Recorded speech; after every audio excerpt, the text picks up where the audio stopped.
આજના લેક્ચરમાં કાલે મેં કીધું એટલે એ પ્રમાણે થોડુંક ચાલુ લેક્ચરમાં જે આપણે ઇશ્યુ આવેલો હતો બંધ થઈ ગયો હતો, તો એના માટે થોડુંક રિપીટેશન તમને આપી દઉં. એ રિપીટેશનમાં જો આપણે ખાલી સમૂહ નંબર 2 ની હવા અને પાણી સાથેની પ્રતિક્રિયાત્મકતા જોયેલી, પછી બેરિલિયમ, મેગ્નેશિયમ, કેલ્શિયમ, સ્ટ્રોન્શિયમ, બેરિયમ અને રેડિયમની એના સાથે સાથે ઓક્સાઇડ અને હાઇડ્રોક્સાઇડના અમુક સંયોજનો બનાવેલા. ત્યારબાદ તમે શું કરેલું કે સાહેબ આપણે બેરિલિયમ અને મેગ્નેશિયમ આપણને ખબર છે કે ઓક્સાઇડ કે હાઇડ્રોક્સાઇડ બનાવતા નથી, તો એવા માટે સમય શું કરવું પડે કે તમારે એને હવામાં દહન કરવું પડે. હવામાં જ્યારે તમે દહન કરો તો હવામાં રહેલા ઓક્સિજન અને નાઇટ્રોજન એની સાથે પ્રક્રિયા કરી અને બેરિલિયમનો ઓક્સાઇડ અને મેગ્નેશિયમ ઓક્સાઇડ તમને સંયોજન આપશે. હવે આ છે નાઇટ્રાઇટ સંયોજનો પણ સારી રીતે આપે છે. એટલે નાઇટ્રાઇટ સંયોજનો પછી તો શું છે કે તમે લોકો એને કોઈ પણ ડિસ્ટિલેશન પ્રક્રિયા દ્વારા છૂટા કરી શકો. પછી છે તેના ઓક્સાઇડ અને તેના ગુણધર્મ, જે આપણને ખબર છે કે ઉપરથી નીચે તરફ જતા આયોનિક ગુણમાં શું થાય, ધીરે ધીરે વધારો, અને બેઝિક ગુણ પણ વધે અને પાણીમાં દ્રાવ્યતા પણ શું થશે, એની વધે છે. તો એના ઉપર એક નજર મારી લ્યો. ઓકે, ચાલો આના ઉપર એક નજર થઈ જાય.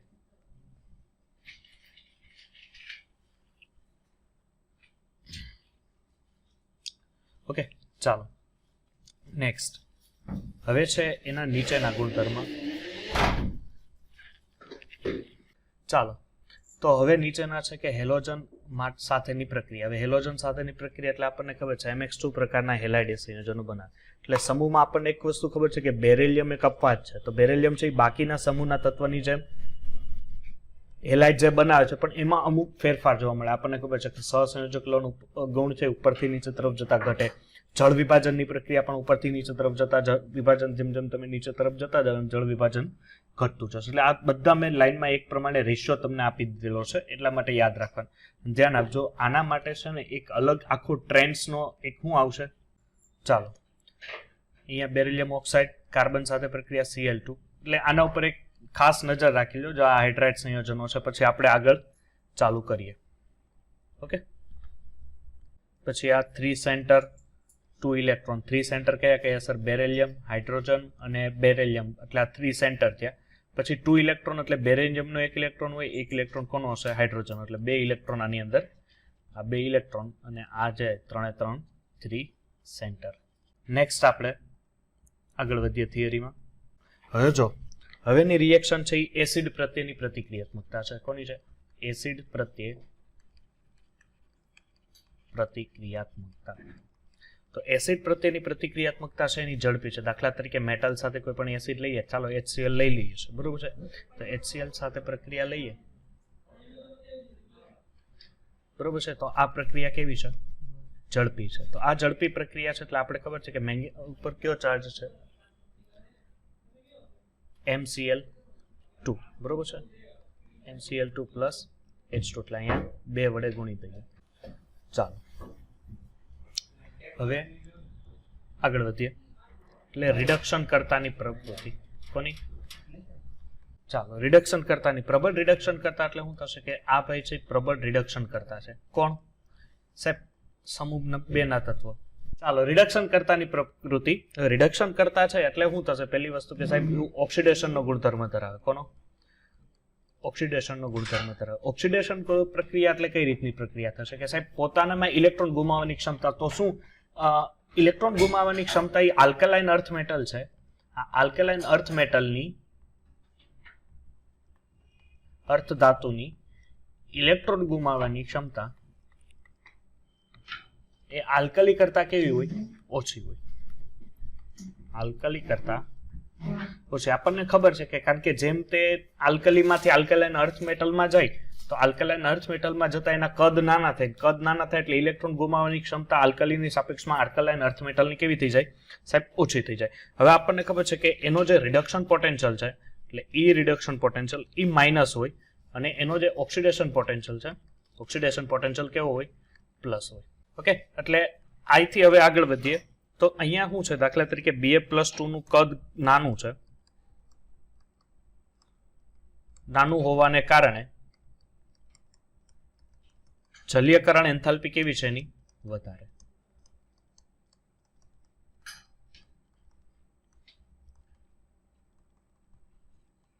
જલ્યકરણ એન્થાલ્પી કેવી છે? વધારે. એટલે એને કારણે જલ્યકરણ એન્થાલ્પી કારણે વધુ હોવાને કારણે કેવું હશે? ઓછું ઋણ. ઓછું ઋણ શું હશે કે સર એનો ઇલેક્ટ્રોન ગુમાવવાની ક્ષમતા છે ઓછી ઋણ હશે. ઈ રિડક્શન પોટેન્શિયલ ક્યારે તમારા માટે ફાયદાકારક બને કે જ્યારે એનું મૂલ્ય મોર નેગેટિવ હોય. કેવું હોય? મોર નેગેટિવ. એટલે વધારે ને વધારે જો ઋણ મૂલ્ય હશે તો એ આપણા માટે કેવું હશે? ફાયદાકારક હશે. એટલે રિડક્શન કર્તાની જો પ્રકૃતિ કરવામાં આવે તો રિડક્શન કર્તાની પ્રકૃતિ એટલે ઉપરથી નીચે તરફ જતા રિડક્શન કર્તાની પ્રબળતા વધે. દાખલા તરીકે શું થશે રિડક્શન કરતા કે ભાઈ બેરેલિયમ છે, બેરેલિયમ કરતા ચાલો એટલે બેરેલિયમ થી તમે જાઓ એટલે 2 ને કે સ્ટ્રો 2 બરાબર છે. આપણે રેડિયમને લેશું એટલે ઉપરથી નીચે તરફ જતા રિડક્શન કરતાની પ્રબળતામાં શું થાય છે? ઉપરથી નીચે તરફ જતા ધીરે ધીરે ઉપરથી નીચે તરફ જતા રિડક્શન કરતાના ગુણધર્મમાં શું જોવા મળે છે? વધારો જોવા મળે છે. ચાલો નેક્સ્ટ આપણે જોઈએ કે આલ્કલાઇન ધાતુના જે સામાન્ય લક્ષણો છે કે જે હાઇડ્રોક્સાઇડ કે ઓક્સાઇડમાં જોવા મળે છે એ સામાન્ય લક્ષણો અથવા સામાન્ય લાક્ષણિકતા. ઓકે, આ સામાન્ય લાક્ષણિકતા માટે પહેલું છે ઓક્સાઇડ અને હાઇડ્રોક્સાઇડ. આપણે ફરી એકવાર જોયેલા પણ આપણે જોઈએ એટલી કે એક વસ્તુ યાદ રાખજો કે બેરિલિયમ ઓક્સાઇડ અને મેગ્નેશિયમ ઓક્સાઇડ છે એ લગભગ સહસંયોજક ગુણધર્મ ધરાવે. કયો? સહસંયોજક ગુણધર્મ ધરાવે. એટલે ઉપરથી પાછા નીચે તરફ જાઓ તો કોણ કોણ? કેલ્શિયમ ઓક્સાઇડ છે, સ્ટ્રોન્શિયમ ઓક્સાઇડ છે અને બેરિયમ ઓક્સાઇડ છે. આ છે લગભગ બધા જ આયોનિક વલણ ધરાવે. હવે આયોનિક વલણ ધરાવે એટલે આપણે એમ કહી શકીએ કે નીચે તરફ જતા એનો બેઝિક ગુણધર્મ ધરાવે. બરોબર છે. એટલે ઉપર તરફ આ છે એ આપણે એમ ન કહી શકીએ એસિડિક છે પણ એ ઉભયધર્મી છે. ઉભયધર્મી એટલે કેવા ઓક્સાઇડ હશે કે એસિડ ના હોય કે બેઝ પણ ના હોય. બરોબર છે. એટલે ઉભયધર્મી આપણે એને કહી શકીએ જે એસિડ પણ નથી અને જે બેઝ પણ નથી. ચાલો હવે પાણીમાં તમે એની સાથે દાખલા તરીકે તમારી પાસે આનો હાઇડ્રોક્સાઇડ છે. હવે કયો એમ છે એ આપણને ખબર નથી. બરોબર છે. કાં તો બેરેલિયમ, કાં તો મેગ્નેશિયમ, કાં તો કેલ્શિયમ, કાં તો સ્ટ્રોન્શિયમ અથવા બેરિયમ કોઈ પણ હોઈ શકે. એની પ્રક્રિયા તમે જો પાણી સાથે કરાવો તો ઓબ્વિયસલી તમને અહીંથી શું આપશે? હાઇડ્રોક્સાઇડ આપશે. Because of H+ and OH- એટલે તમને OH ટ્વાઇસ. આની સાથે રિએક્શન એટલે OH 2 OH થશે, એક આ OH અને આ બીજો એટલે MOH ટ્વાઇસ. દાખલા તરીકે ઉદાહરણ આપું, તમારી પાસે કેલ્શિયમ ઓક્સાઇડ છે એની રિએક્શન પાણી સાથે કરાવો તો સાહેબ મને કેલ્શિયમનો હાઇડ્રોક્સાઇડ આપશે. કોનો આપશે? કેલ્શિયમનો હાઇડ્રોક્સાઇડ મને આપે છે. હવે એમાંય ખાસ કરીને આપણને ખબર છે, મેં પહેલા જ કીધું હતું એસ બ્લોક હશે એટલે એક્સેપ્શન્સ હશે. એમાંથી બેરેલિયમનો જે ઓક્સાઇડ છે એ પાણીમાં કેવો છે? અદ્રાવ્ય છે. પાણીમાં કેવો છે? અદ્રાવ્ય. તો કેમાં ડિઝોલેશન થશે? ડિઝોલેશન એસિડમાં જ સરળતાથી થાય. દાખલા તરીકે આપણી પાસે HCl છે તો HC માં ડિઝોલેશન કરશો એટલે આ બનશે BeCl2 કારણ કે બેરિયમ ઉપર +2 -2 -1 +1 +H2O. ચાલો હવે શું છે કે બેરેલિયમની દાખલા તરીકે બેઝ સાથે પ્રક્રિયા કરો એટલે NaOH સાથે પ્રક્રિયા આપો તો આપશે તમને સોડિયમ બેરિલેટ. ઓકે, આને શું કહેવાશે? Sodium બેરિલેટ +H2O. ઓકે, એટલે આ રીતનું તમને સંયોજન આપશે. હવે આપણી પાસે હાઇડ્રોક્સાઇડ છે. આપણે હાઇડ્રોક્સાઇડની ઉપર અહીં ચર્ચા કરી તો હું અહીંયા હાઇડ્રોક્સાઇડ લખું છું. બેરેલિયમ હાઇડ્રોક્સાઇડ, પછી મેગ્નેશિયમ હાઇડ્રોક્સાઇડ, પછી આપણી પાસે છે કેલ્શિયમ હાઇડ્રોક્સાઇડ, સ્ટ્રોન્શિયમનો હાઇડ્રોક્સાઇડ અને બેરિયમનો હાઇડ્રોક્સાઇડ. ચાલો આ તમને બધા જ હાઇડ્રોક્સાઇડ આપ્યા છે. હવે હાઇડ્રોક્સાઇડ જો ધ્યાન આપજો, ઉપરથી નીચે તરફ જતા હાઇડ્રોક્સાઇડમાં શું ગુણધર્મ જોવા મળશે કે તમે લોકો જો ઉપરથી નીચે તરફ જાઓ તો આ હાઇડ્રોક્સાઇડની જે પાણીમાં દ્રાવ્યતા છે, પાણીમાં દ્રાવ્યતા વધે. હવે એમાંથી પણ આ બે છે ને તો એની દ્રાવ્યતા હોય તો અહીં એક યાદ વસ્તુ રાખજો કે આ બે છે પાણીમાં અદ્રાવ્ય હોય. પાણીમાં કેવા હોય? અદ્રાવ્ય. અને પાણીમાં અદ્રાવ્ય છે એટલે આપણને ઓબ્વિયસલી ખબર છે કે ઉપરથી નીચે તરફ જતા કદાચ હાઇડ્રોક્સાઇડ હોય કે ઓક્સાઇડ હોય એ ધીરે ધીરે શું જોવા મળશે સાહેબ? એની બેઝિક ગુણ વધવાનો જશે. એટલે અહીંયા આપણે લખી શકીએ કે આનો બેઝિક ગુણ વધે છે. બેઝિક ગુણમાં શું જોવા મળે છે? વધારો જોવા મળે છે. ઘણી વાર છે ને બેરેલેટ આયન નહીં બનાવે. દાખલા તરીકે આપણી પાસે BaOH ટ્વાઇસ છે. આ BaOH ટ્વાઇસ હજી વધારે પ્રમાણમાં OH સાથે પ્રક્રિયા કરે તો એક સંકીર્ણ સંયોજન બેરેલેટ આ પ્રકારનું, આને બેરેલેટ આયન કહેવાય. સોરી, બેરીલેટ આયન આ પ્રકારનું એ સંયોજન બનાવે છે. અને આ જ બેરીલેટ આયન જો તમે HCl ની હાજરી રાખો અને O2 ની હાજરી રાખો તો 8 બેરેલેટ આયન તેના અહીંયા 4 આવશે અને અહીંયા ઉપર માઇનસ આવશે. 8 બેરેલેટ આયન તમને BOH 4 ટાઈમ્સ NCl2 પ્રકારનું સંકીર્ણ સંયોજન આપશે. ઓકે, ચાલો હવે છે આપણી પાસે હેલાઇડ સંયોજનો. તો હેલાઇડ સંયોજનો ધ્યાન આપજો કે બેરિલિયમ ક્લોરાઇડ થી લઈને કેલ્શિયમ ક્લોરાઇડ છે, પછી સ્ટ્રોન્શિયમ ક્લોરાઇડ છે,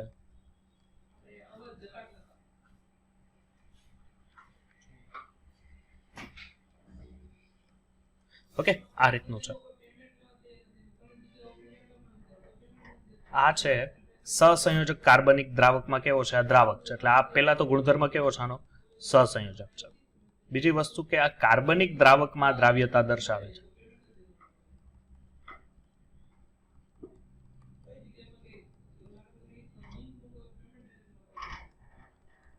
આયોનિક ગુણ પાણીમાં દ્રાવ્યતા છે એટલે પાણીમાં દ્રાવ્યતા તમે વધે છે, બરોબર છે. એટલે આને ઉપરથી નીચે તરફ જતા એટલે સાથે સાથે શું થાય છે કે આયોનિક ગુણ પણ એમાં ધીરે ધીરે વધારે જોવા મળે છે. એટલે મેં આગળ પણ કીધું કે આ છે ને ખરેખર બેરિલિયમ ક્લોરાઇડ લ્યો. હવે આપણને ખબર છે કે બેરિલિયમ છે, બેરિલિયમ સમૂહ નંબર 13 નું તત્વ છે, સોરી સમૂહ નંબર 2 નું જે પહેલું તત્વ છે બેરિલિયમ, તો એ શું કરશે ઘણીવાર એક બ્રિજ બનાવશે. કેમ આપણે BH2 માં આ બ્રિજ જોયેલું, તો સેમ પોઝિશન એ આ રીતનું બ્રિજ સ્ટ્રક્ચર અહીંયા પણ હશે એનું.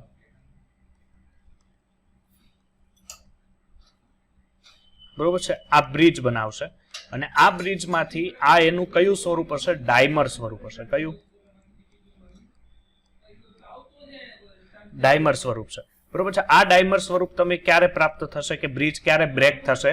આ બ્રિજ જો તમારે બ્રેક કરવું હોય તો 1200 કેલ્વિન જેટલું તમે ટેમ્પરેચર આપો, બરોબર છે. 1200 કેલ્વિન જેવું ટેમ્પરેચર આપશો તો આ બ્રિજ શું થઈ જશે? બ્રેક થઈ જશે. અને એનું જો તમારે પોલિમર સ્વરૂપ જોવું હોય તો આ પોલિમર સ્વરૂપ જોવું હોય તો આ રીતનું હશે. જો ઓકે, ચાલો ક્લોરીન,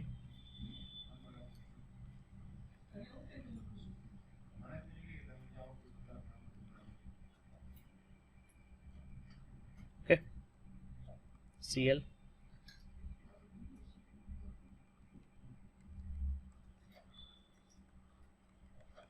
મિનિટ,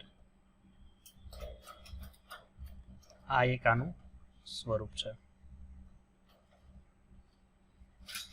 ઓકે, આ રીતનું એ સ્વરૂપ જોવા મળે. એટલે સ્ટ્રોન્શિયમ અને બેરિયમના જળયુક્ત તમે ક્લોરાઇડ લ્યો, બ્રોમાઇડ લ્યો કે આયોડાઇડનું નિર્જલીકરણ તેને ગરમ કરવાથી કરી શકો.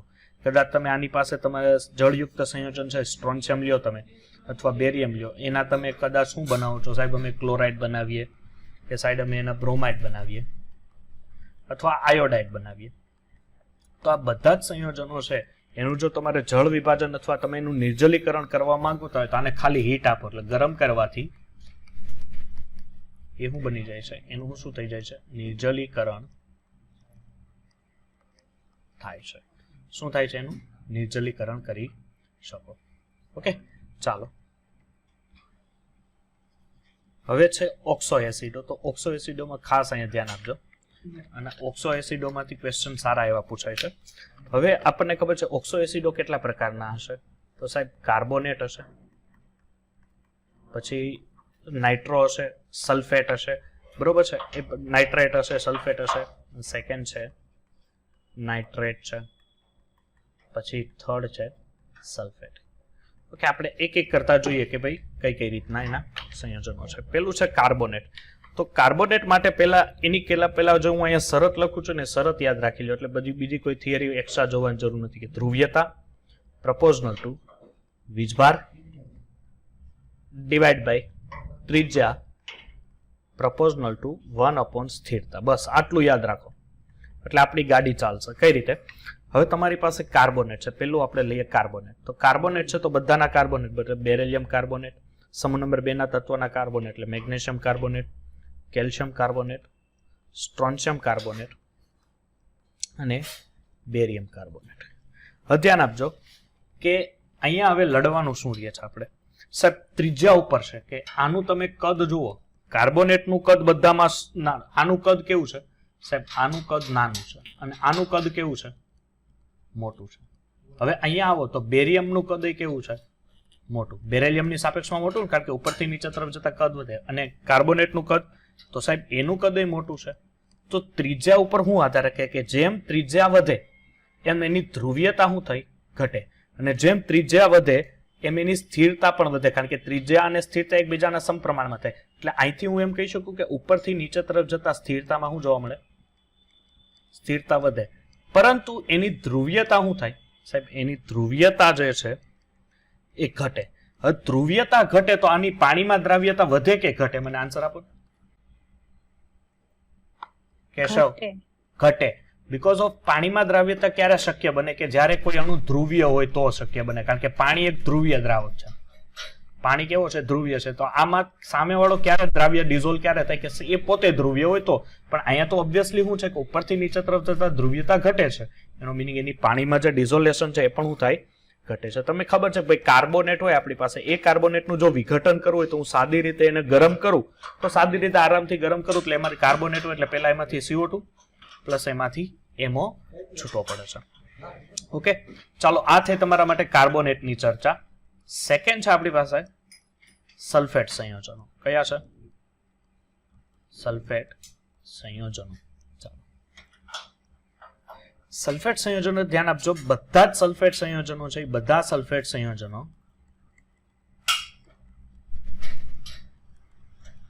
એ સફેદ ઘન છે. કેવા છે? સફેદ ઘન પદાર્થો છે. ઓકે, ચાલો ધ્યાન આપજો. અને બધા જ જે સલ્ફેટ સંયોજન છે એ લગભગ ઉષ્મીય રીતે એની સ્થિરતા વધારે હોય છે. એટલે મીન્સ કે આપણે કહી શકીએ કે ઉષ્મીય સ્થિરતા વધુ છે.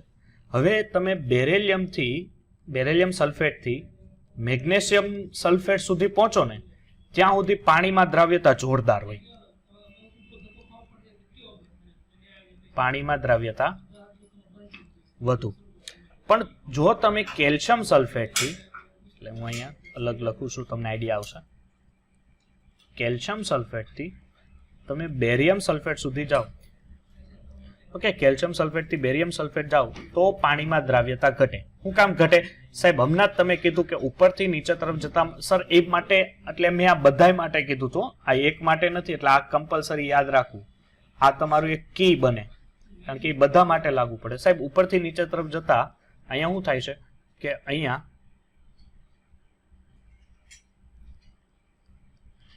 શું થાય છે સાહેબ? ઉપરથી નીચે તરફ જતા કદ વધુ, એટલે આનું કદ એ કેવું છે? મોટું. અને સાથે સાથે સલ્ફેટનું કદ એ કેવું થાય? મોટું. કદ મોટું હતું એને કારણે ઓબ્વિયસલી હું કહી શકીએ કે સાહેબ એની ત્રિજ્યા છે એ ત્રિજ્યા કેવી હશે? વધારે. અને ત્રિજ્યા વધારે હોય તો ધ્રુવીયતા ઓછી, ધ્રુવીયતા ઓછી તો પાણીમાં દ્રાવ્યતા ઘટે. એટલે મેન શું છે કે એમાં ખાસ કરીને બેરિલિયમની સાપેક્ષમાં Mg છે એ વધુ દ્રાવ્ય છે. બેરિલિયમની સાપેક્ષે Mg વધુ દ્રાવ્ય છે. એનું મેન રીઝન શું છે ખબર છે? અહીંયા જો હું રીઝન લખું છું કે Mg પ્લસ છે ને, Mg+2 એની લેટિસ એન્થાલ્પીની સાપેક્ષમાં, લેટિસ સાપેક્ષ એની જલીયકરણ એન્થાલ્પી વધુ છે.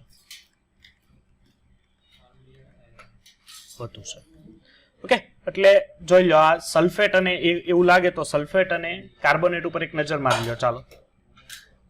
ચાલો તો સલ્ફેટ અને કાર્બોનેટ ઉપર નજર માર્યા બાદ હવે આપણે આવશું, લડશું નાઇટ્રેટ સંયોજનો ઉપર. કોના ઉપર? નાઇટ્રેટ. ચાલો અહીંયા સાઈડમાં જ લખી દઉં એટલે તમને પછી લેક્ચર નોટ્સ લાંબી ના થાય બહુ. ચાલો, શું છે? નાઇટ્રેટ સંયોજનો. ઓકે, ચાલો નાઇટ્રેટ સંયોજનો એટલે શું થશે કે દાખલા તરીકે તમારી પાસે કોઈ કાર્બોનેટ સંયોજન છે, એની પ્રક્રિયા નાઇટ્રિક એસિડ સાથે કરાવો. કોની સાથે?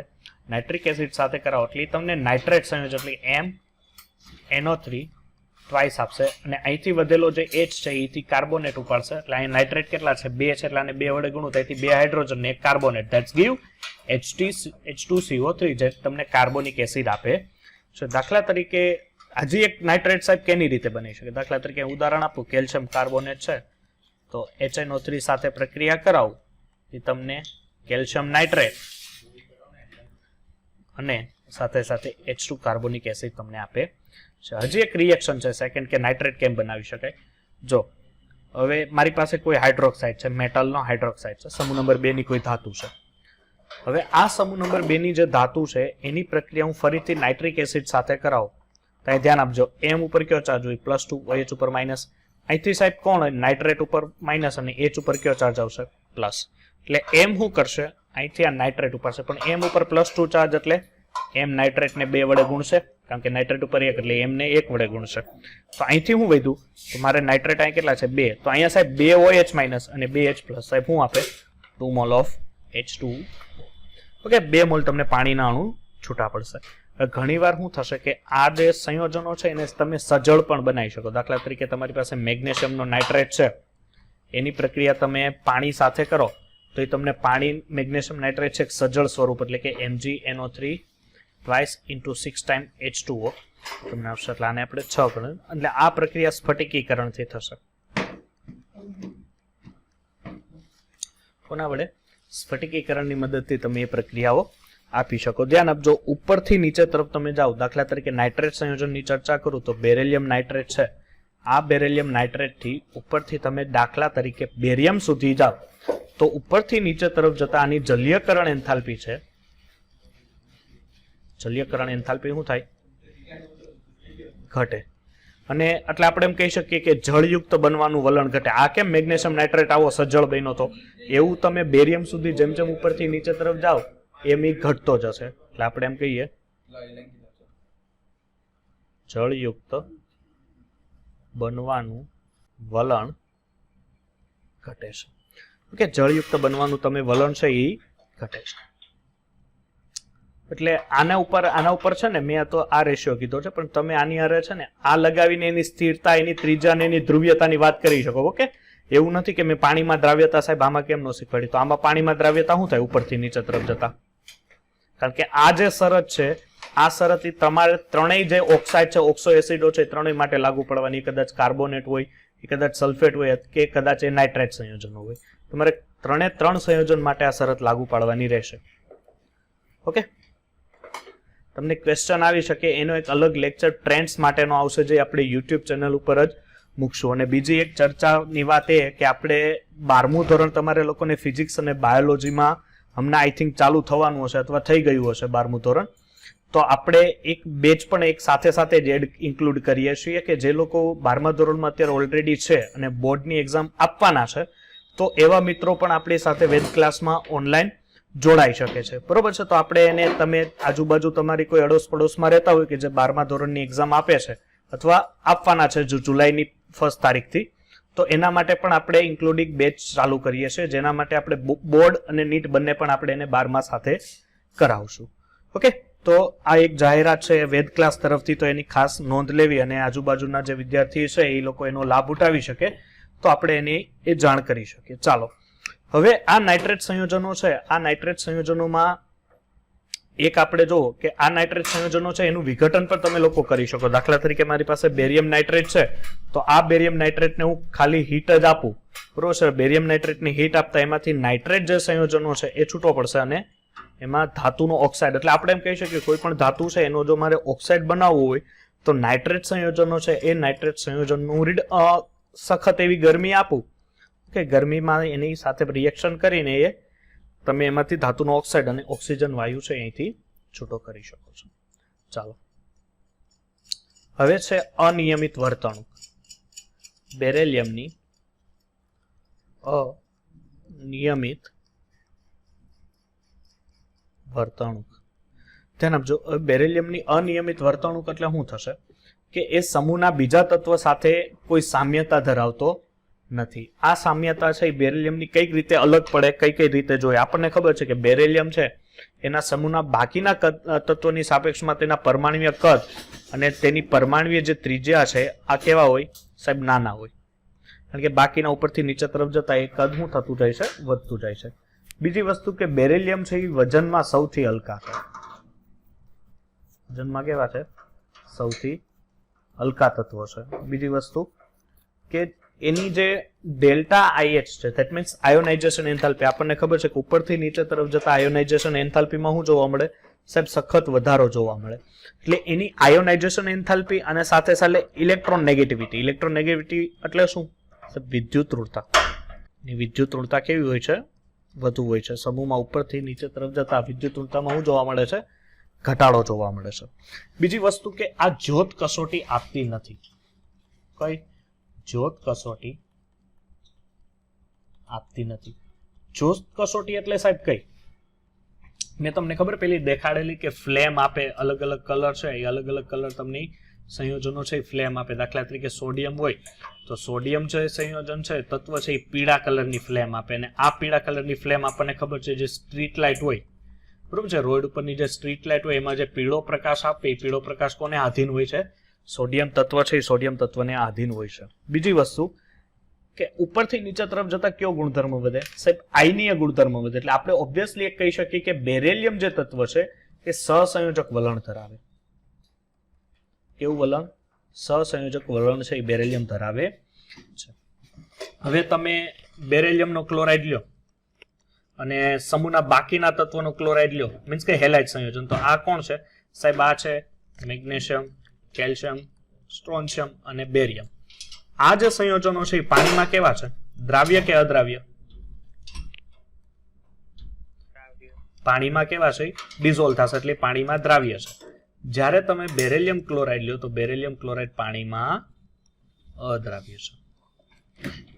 ઓકે, ધ્યાન આપજો કે બેરેલિયમ છે એ વધુમાં વધુ આપણને ખબર છે કે ઓબ્વિયસલી 4 ઇલેક્ટ્રોન એટલે મીન્સ કે એડ કરી શકે, એટલે એની સંયોજકતા 4 હોઈ શકે. કઈ રીતે? હવે દાખલા તરીકે તમારી પાસે અહીંયા બેરેલિયમ છે,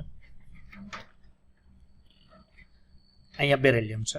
હવે એનો પરમાણુ ક્રમાંક કેટલો હોય? 4. એટલે મેક્સિમમ આપણે અહીંયા ગણીએ તો હિલિયમ એટલે 2s2 એટલે 2p કક્ષક હોય ખરા, પણ એમાં કેવી ખાલી હોય, એમાં ઇલેક્ટ્રોન નહીં. હવે અહીંયા શું છે કે એની પાસે કુલ 4 કક્ષકો છે. કેટલી કક્ષકો? કે p પ્રકારની 3, p પ્રકારની કેટલી?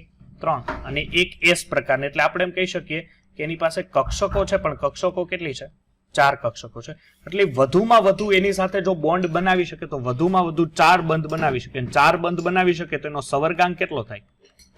હે, સવર્ગાંક કેટલો થશે એનો?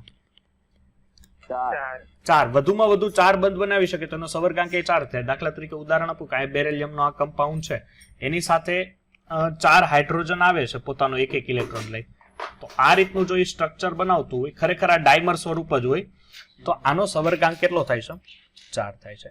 હવે તમે ઉપરથી પાછા નીચે જાઓ, એટલે નીચે આવો તો કોણ આવે? મેગ્નેશિયમ આવે. મેગ્નેશિયમની ઇલેક્ટ્રોન રચના શું થાય સાહેબ? હેલિયમ, સોરી નિયોન, કારણ કે મેગ્નેશિયમનો પરમાણુ ક્રમાંક કેટલો હોય ભાઈ? 12. તો અહીંયા શું હોય? નિયોન 10 ઇલેક્ટ્રોન, પછી શું હશે? 2s2, 2p6, 3s2. Okay, sorry, અહીંયા નિયોન આવશે અને અહીંયા 3s2. પણ 3s2 સાથે સાથે આમાં 3d ઇલેક્ટ્રોન હશે, પણ 3d કેવી હશે? એ ખાલી હોય છે. એટલે ખાલી હોય તો હવે આ સવર્ગાંક કેટલો કરી શકે દીકરા? આનો સવર્ગાંક કેટલો થાય મેગ્નેશિયમનો? 6 થઈ શકે. ભાઈ સર 6 કેમ? તો d કેટલા પ્રકારની કક્ષકો હોય? 6 પેટા કક્ષકો હોય. એક મિનિટ, જો આ d તમે લ્યો તો d આપણને ખબર છે 5 પ્રકારની કક્ષકો હોય. કઈ કઈ? dxy, dyz, dzx, dx2 - y2 અને dz2. 5 પ્રકારની d અને એક s પ્રકારની. એટલે એનો સવર્ગાંક કેટલો થઈ શકે? 6. મેક્સિમમ 6 થઈ શકે. ઓકે, એનો સવર્ગાંક કેટલો થઈ શકે? 6. બીજી વસ્તુ કે બેરેલિયમનો તમે ઓક્સાઇડ લ્યો, ધ્યાન આપજો, બેરેલિયમનો તમે ઓક્સાઇડ લ્યો કે હાઇડ્રોક્સાઇડ લ્યો, આ બે કેવા હોય? ઉભય ગુણધર્મી હોય. કેવા હોય? ઉભય ગુણધર્મી હોય છે. બીજી વસ્તુ કે બેરેલિયમનો જે હાઇડ્રાઇડ સંયોજન છે અથવા હેલાઇડ સંયોજન છે, મીન્સ કે BH2 અને BeCl2, આ બંને કેવા હોય છે? પોલિમેરિક સ્વરૂપ હોય છે. કેવો સ્વરૂપ હોય છે? પોલિમેરિક સ્વરૂપમાં હોય. ઓકે, એટલે આ શું છે? બેરેલિયમની અનિયમિત વર્તણૂક કે તેના સમૂહના બાકીના તત્વથી કઈ કઈ રીતે અલગ પડે છે. હવે છે કે એનો વિકર્ણ સંબંધ, તો એ વિકર્ણ સંબંધ કોની સાથે આપે બેરિલિયમ? આઈડિયા છે કોઈને? કોની સાથે? એલ્યુમિનિયમ આપે. લિથિયમ નો કોનો હોય? મેગ્નેશિયમ સાથે હોય. અને બેરિલિયમ નો વિકર્ણ સંબંધ એલ્યુમિનિયમ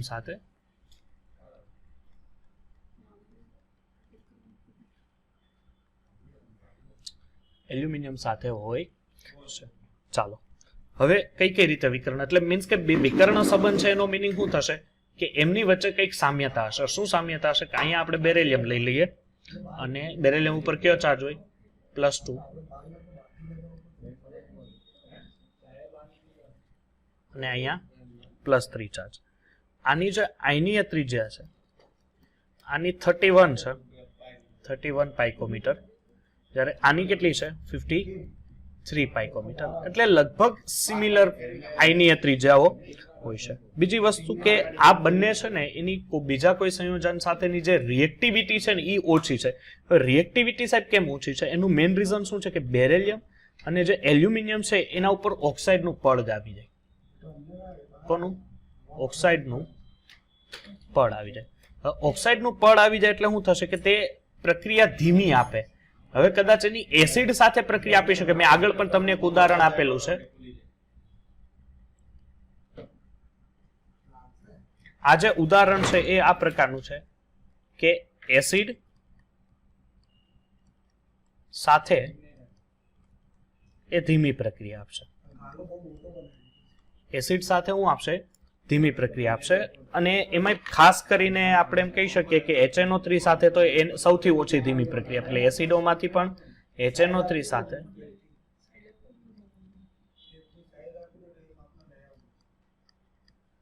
ધીમી પ્રક્રિયાઓ આપે છે. બીજી વસ્તુ કે આ બે જે સંયોજનો છે સંકીર્ણ બનાવવામાં દોઢા બહુ એટલે એનો મિનિંગ કે એની પાસે સંકીર્ણ બનાવવાની ક્ષમતા સૌથી વધારે હોય. તો કઈ રીતે? જો અહીંયા બેરિલિયમ છે, આગળ પણ આપણે સંકીર્ણ એક બેરિલિયમનું બેરિલેટ આયન બનાવેલું હતું, એ આપણને ખબર છે.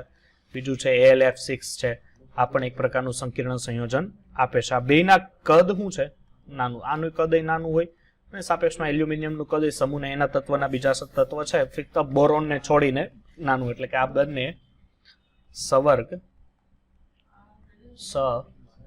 સંયોજક બંધ બનાવે છે. ઓકે, હવે દાખલા તરીકે અહીંયા જુઓ, રિએક્શન છે એની સરસ રિએક્શન છે કે બેરિલિયમનો તમે હાઇડ્રોક્સાઇડ લ્યો, એ NaOH સાથે રિએક્ટિવિટી આપીને એક સંકીર્ણ સંયોજન આપશે સોડિયમ. આનું IUPAC આપો હાલો. એ જ પ્રમાણે એલ્યુમિનિયમ પણ છે, એ પોતે ઉપરનું IUPAC શું થશે? સંકીર્ણ સંયોજનનું. એટલી આપણે ઓછી ઉપાધિ ક્યારે? જ્યારે સંકીર્ણ ચેપ્ટર ભણશું ત્યારે એટલી ઓછી માથાકૂટ. ચાલો બંનેના IUPAC. આનું શું થશે? ટેટ્રા હાઇડ્રોક્સી બેરિલેટ આયન, અને આનું જે નામ થશે એ થશે tetra hydroxy aluminate ion. Okay, એટલે આ બે પ્રકારના એ સંકીર્ણ સંયોજનો તમને આપે છે. ચાલો બીજા એના ગુણધર્મો કે બેરિલિયમ અને એલ્યુમિનિયમ સમાન રીતે હેલાઇડ સંયોજન મેળવે. હેલાઇડ સંયોજનો બેરિલિયમ અને પેલા સંયોજનો સમાન રીતે હેલાઇડ સંયોજન આપે છે અને બાષ્પ અવસ્થામાં એ સેતુબંધ બનાવે છે. કયા? સેતુબંધ. બાષ્પ અવસ્થામાં એ સેતુબંધ બનાવે છે. હવે તમે અહીંયા આ બેરિલિયમ લ્યો. બેરિલિયમ આપણને ખબર છે પહેલા મેક્સિમમ 2 ક્લોરીન જોડી શકે. હવે એની વચ્ચે શું થશે કે બેરિલિયમ સેતુબંધ ક્યારે આપે? કે જ્યારે તમે બેરિલિયમ ક્લોરાઇડનો બહુલક બનાવો. બહુલક એટલે કે લોંગ ટાઈમ સુધી. આ ચાલો હવે અહીંયા તમે કરો તો આ બેરિલિયમનું અષ્ટક પૂર્ણ થયું. અષ્ટક પૂર્ણ એટલે શું થશે સાહેબ? 8 ઇલેક્ટ્રોન છે અહીંયા સંપૂર્ણ પૂરા થયા છે. એટલે અહીંયા બેરિલિયમ અહીંયા આવશે, અહીંયા આવો, આ ત્રુટક રેખા, અહીંયા ત્રુટક રેખા, અહીંયા તમે જોશો તો આ બહુલક બનાવ્યો, તો આ જે બહુલક બનાવ્યો એમાંથી આ જે બંધ હોય, આ બંધ, એને કેવા બંધ કહેવાય? સેતુ બંધ કહે છે. હવે દાખલા તરીકે તમે એલ્યુમિનિયમ લો તો એલ્યુમિનિયમમાં શું લોચા થશે કે એલ્યુમિનિયમમાં સાહેબ 3 ક્લોરીન હોય, 1 2 અને 3. તો એ શું કરશે? ત્રીજો ક્લોરીન છે આ રીતનું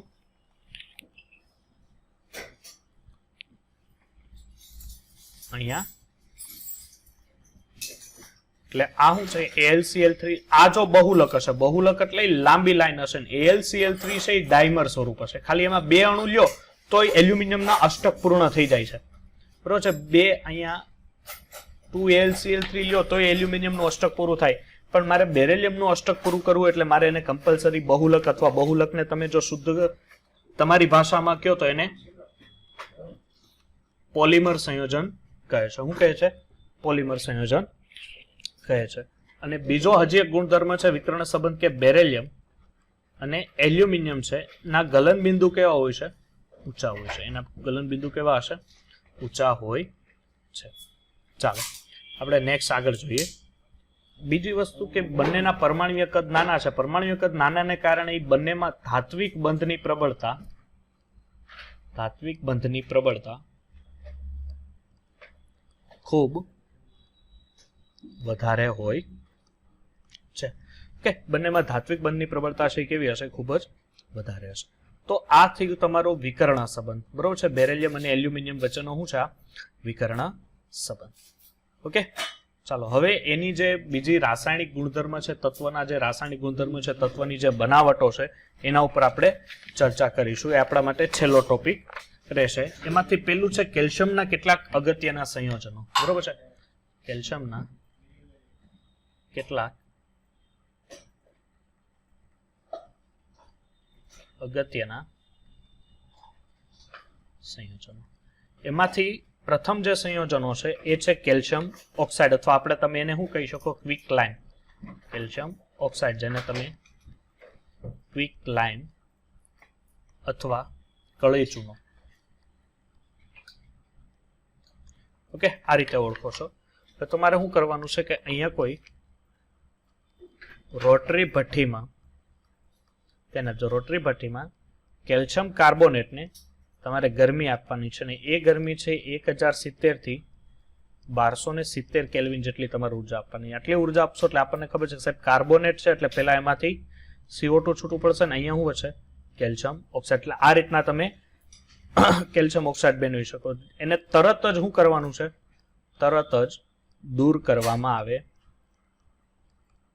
જો તરત જ એને દૂર ન કરો તો અહીંથી જે CO2 ઇવોપરેટ થાય છે, એટલે કે જે બહાર નીકળે છે ગેસીસ ફોર્મમાં, એ બહાર નીકળેલો તરત જ અહીંથી આ જે સોલિડ કેલ્શિયમ ઓક્સાઇડ છે એની સાથે પાછો રિએક્ટિવિટી આપીને, કારણ કે આ પ્રક્રિયા પ્રતિવર્તી હોય, એ પાછી રિએક્ટિવિટી આપીને તમને લોકોની કેલ્શિયમ કાર્બોનેટ છે એ પ્રક્રિયાનું સંયોજન તમને પાછું મેળવે છે. બીજી વસ્તુ ધ્યાન આપજો કે કેલ્શિયમ ઓક્સાઇડ છે એ સફેદ અસ્ફટિકમય ઘન હોય. કેવો હોય છે? સફેદ અસ્ફટિકમય ઘન હોય છે. એનું જે ગલન બિંદુ છે એ ગલન બિંદુ હોય 2870 કેલ્વિન. કેટલું હોય? 2870. તમે જો એને વાતાવરણમાં ખુલ્લો રાખો, કેલ્શિયમ ઓક્સાઇડ છે એને વાતાવરણમાં ખુલ્લો રાખો, એટલે દાખલા તરીકે આપણે ખબર છે કે વાતાવરણમાં ભેજ રહેલો હોય, તો એ ભેજ સાથે રિએક્ટિવિટીને આપે અને બનાવી દે કેલ્શિયમ હાઇડ્રોક્સાઇડ, જેને તમે કહો છો કે ફોડેલો ચૂનો, બરોબર છે? તમે એને શું કહો છો? ફોડેલો ચૂનો, અથવા આપણે એમ કહી શકીએ આને કે ચૂનાનું ફાટવું. ઓકે, હજે વાતાવરણમાં કદાચ ખરાબ વાયુ એમાંથી આપણને ખબર છે ગ્લોબલ વોર્મિંગ ગેસ CO2 પર જો એના નજીક આવશે તો એની સાથે રિએક્ટિવિટી કરીને તમને ફરીથી હું આપી દેશે કેલ્શિયમ કાર્બોનેટ. ધ્યાન આપજો, આ ફોડેલા ચૂનાને ઘણી વાર ઇંગ્લિશમાં તમને પૂછે તો સ્લેકિંગ લાઇમ આપણને યાદ હોવું જોઈએ, બરોબર છે? કદાચ આ જ વસ્તુ એ લોકો ગુજરાતીમાં લખી નાખે કે સ્લેકિંગ લાઇમ, આવી રીતના આવી જાય, બરોબર છે? તો પછી કઈ ટપો ન પડે એનું શું કામ? બીજી વસ્તુ કે કેલ્શિયમ ઓક્સાઇડ છે એક સારો ભેજ શોષક છે. કેલ્શિયમ ઓક્સાઇડ એ સારો ભેજ શોષક છે. એ કઈ રીતે? કે તમે દાખલા તરીકે કેલ્શિયમ ઓક્સાઇડ લીધો એટલે આપણે એમ કહીએ કે ભેજ શોષક છે. ભેજ શોષક એટલે ફ્લક્સ તરીકે યુઝ થશે. ફ્લક્સ તરીકે કઈ રીતે યુઝ થશે? જો કેલ્શિયમ ઓક્સાઇડ છે ને સિલિકો ઓક્સાઇડ છે, તો આ કેવો છે? એસિડ છે. આ કેવો છે? એસિડિક સંયોજન છે. અને આ શું છે? બેઝિક ઓક્સાઇડ છે. તો તમારા માટે અત્યારે દાખલા તરીકે અશુદ્ધિ આ છે, કેલ્શિયમ ઓક્સાઇડ અશુદ્ધિ છે, તો આ તમે શું નાખ્યું? એસિડિક. તો આને કહેવાય એસિડિક ફ્લક્સ. અહીંથી જે તમને કેલ્શિયમ સિલિકેટ આપે, આ કેલ્શિયમ સિલિકેટ આ સંયોજન શું બન્યું? આને તમે કેના રીતે ઓળખો છો? આનો ક્યાંક ઉપયોગ કરો છો? કઈ જગ્યાએ આનો ઉપયોગ કરો છો? આનો ઉપયોગ તમે કરો છો જ્યારે તમે આયનનું શુદ્ધિકરણ કરો ને. આનો આયનના શુદ્ધિકરણ માટે તમે એનો ખાસ કરીને ઉપયોગ કરો છો. જ્યારે તમે કોઈ વાતભઠ્ઠી હતી, આ રીતના જે વાતભઠ્ઠી હતી, આ વાતભઠ્ઠીમાં ઉપર તમે ડામર જેવું ખબર કેલ્શિયમ સિલિકેટ મૂકી દેતા, જેને કારણે શુદ્ધ જે આયન છે એ શુદ્ધ આયન છે એના ઉપર કોઈ બીજી અશુદ્ધિઓ ચડી શકે નહીં, અશુદ્ધિઓ એના ઉપર આવી શકે નહીં. બીજી વસ્તુ કેલ્શિયમનો શું ઉપયોગ છે કે કેલ્શિયમ ઓક્સાઇડ લ્યો, એની તમે P4 O10 સાથે રિએક્શન કરાવો તો તમને કેલ્શિયમ ફોસ્ફેટ આપે. શું આપે છે? Calcium phosphate. કે ફોસ્ફેટ સંયોજનો ટ્વાઇસ આને 3 વડે, કારણ કે ફોસ્ફરસ ઉપર -3 ચાર્જ હોય ફોસ્ફેટ આયન ઉપર. ચાલો, સેકન્ડ છે કેલ્શિયમ હાઇડ્રોક્સાઇડ. શું છે? Calcium hydroxide. કેલ્શિયમ હાઇડ્રોક્સાઇડ એટલે શું થશે? ફોડેલો ચૂનો. હવે શું કરવાનું છે કે કેલ્શિયમ ઓક્સાઇડ લ્યો, એની સાથે H2O ની રિએક્શન કરાવો, પણ આ H2O ની રિએક્શન કરાવો ત્યારે H2O જે છે એ મર્યાદિત સ્વરૂપમાં હોવું જોઈએ. કયા સ્વરૂપમાં? મર્યાદિત સ્વરૂપ. એટલે વધારે પ્રમાણમાં પાણી ના નાખી દેવું. એટલે એને કારણે શું થશે કે અહીંથી તમને કેલ્શિયમ ઓક્સાઇડ બને છે, જેને તમે કેલ્શિયમ હાઇડ્રોક્સાઇડ અથવા તમે એને ચૂનાનું પાણી પણ કહો છો. આ પણ કેવો છે? એક સફેદ સ્ફટિકમય ઘન છે. કેવો છે? સફેદ સ્ફટિકમય ઘન છે. તે પાણીમાં અલ્પદ્રાવ્ય છે. પાણીમાં સંપૂર્ણપણે ડિઝોલ્વ થઈ શકતો નથી. તમે એને આ ભીંજવેલો જે ચૂનો છે એને બીજા કયા નામે ઓળખો છો? આને આપણે કહીએ છીએ કે સર મિલ્ક ઓફ લાઇમ તરીકે ઓળખીએ છીએ. કયા તરીકે ઓળખીએ છીએ? મિલ્ક ઓફ લાઇમ. ધ્યાન આપજો, આ જે કેલ્શિયમ છે તમારે એને પાછો કેલ્શિયમ કાર્બોનેટમાં કન્વર્ટ કરવો એટલે કેલ્શિયમ હાઇડ્રોક્સાઇડ લ્યો. આ કેલ્શિયમ હાઇડ્રોક્સાઇડની પ્રક્રિયા CO2 સાથે કરો તો CO2 સાથે રિએક્ટિવિટી આપતા અહીંયા સર શું છે? 2 OH છે એટલે એમાંથી એક H2O છૂટો પડે એટલે અહીંયા એક ઓક્સિજન વધે, જે તમને કેલ્શિયમ કાર્બોનેટ આપે છે. અને આ કેલ્શિયમ કાર્બોનેટ છે એનો રંગ કેવો છે? એક મિનિટ, એ દૂધિયા રંગનો છે. કેવો છે? દૂધિયા રંગનો હોય છે. અથવા તમે જો બાયકાર્બોનેટ બનાવો હોય તો કેલ્શિયમ કાર્બોનેટ લ્યો. આ કેલ્શિયમ કાર્બોનેટની ફરીથી H2O અને CO2 ની હાજરીમાં પ્રક્રિયા કરો. જ્યારે તમે CO2 ની હાજરીમાં પ્રક્રિયા કરો ત્યારે CO2 ની માત્રા છે એ CO2 ની માત્રા કેવી રાખવાની? વધુ. એટલે માત્રા વધુ રાખશો એટલે એ તમને કેલ્શિયમ બાયકાર્બોનેટ સંયોજનો છે એ ત્યારે આપશે. હવે તમારી પાસે કેલ્શિયમ હાઇડ્રોક્સાઇડ છે, ફોડેલા ચૂનાની હજી એક રિએક્શન છે આપણી પાસે કે એની ક્લોરીન સાથે રિએક્ટિવિટી કરાવો એટલે ક્લોરીન સાથે કરાવો એટલે કેલ્શિયમ ઉપર +2 ચાર્જ, OH ઉપર માઇનસ, ક્લોરીન સાથે રિએક્ટિવિટી આપશે calcium, that's give calcium chloride. અને હજી એક સંયોજન આપશે, ધ્યાન આપજો, અહીંયા રહેલો કેલ્શિયમ છે કારણ કે અહીંથી હવે 2 ભાગ પડ્યા હોય ક્લોરીનના, એટલે એ આવશે હવે તમને હાઇપોક્લોરાઇડ એટલે કેલ્શિયમ OCl ટ્વાઇસ. આને કહેવાય કેલ્શિયમ હાઇપોક્લોરાઇડ.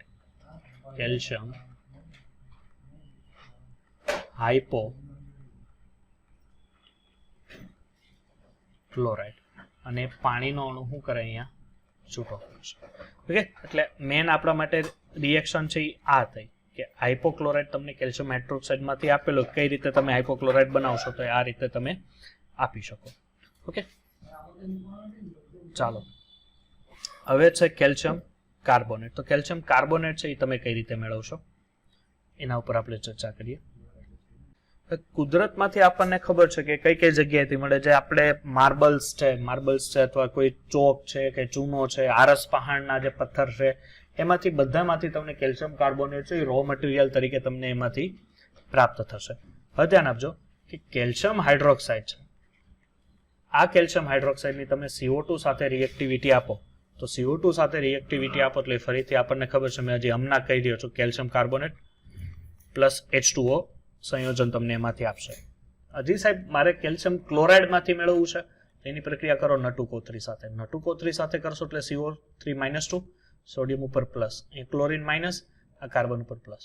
તો અહીંથી આ કેલ્શિયમ શું ઉપાડશે કાર્બોનેટ, ધેટ ગીવ CaCO3 અને અહીંથી જે Na છે એ આના ઉપર એટેક કરશે એટલે આપશે NaCl. પણ અહીંયા સોડિયમ પણ 2 છે અને એલ્યુમિનિયમ પણ કેટલા છે 2 છે એટલે અહીંયા આપણે આને 2 વડે ગુણી દઈએ. જો વધારે પ્રમાણમાં તમે CO2 નો અહીંયા ઉપયોગ કરો, અહીંયા ધ્યાન આપજો, આ મર્યાદિત જ રાખવાનું છે, ખાસ યાદ MCQ માટે. જો વધારે પ્રમાણમાં આનો ઉપયોગ કરશો તો બાયકાર્બોનેટ બની જાય, એટલે ખાસ ચર્ચા રાખવાની. જો અહીંયા મેં ઉપર સમીકરણ લખેલું છે, અહીંયા જે તમે આ રાખતા એટલે અહીંયા CO2 ની માત્રા વધુ રાખી તો બાયકાર્બોનેટ આવ્યું. પણ જો CO2 ની માત્રા છે મર્યાદિત પ્રમાણમાં રાખશો તો આ મર્યાદિત પ્રમાણમાં એ તમને કેલ્શિયમ કાર્બોનેટ આપશે. શું આપશે? Calcium carbonate. ચાલો હવે જો, અને સાથે સાથે આપણે એમ કહી શકીએ કે આ એક કયા પ્રકારનું સ્વરૂપ છે, તો એ સફેદ લીસો પદાર્થ, લીસો પાવડર જેવું છે. શું છે?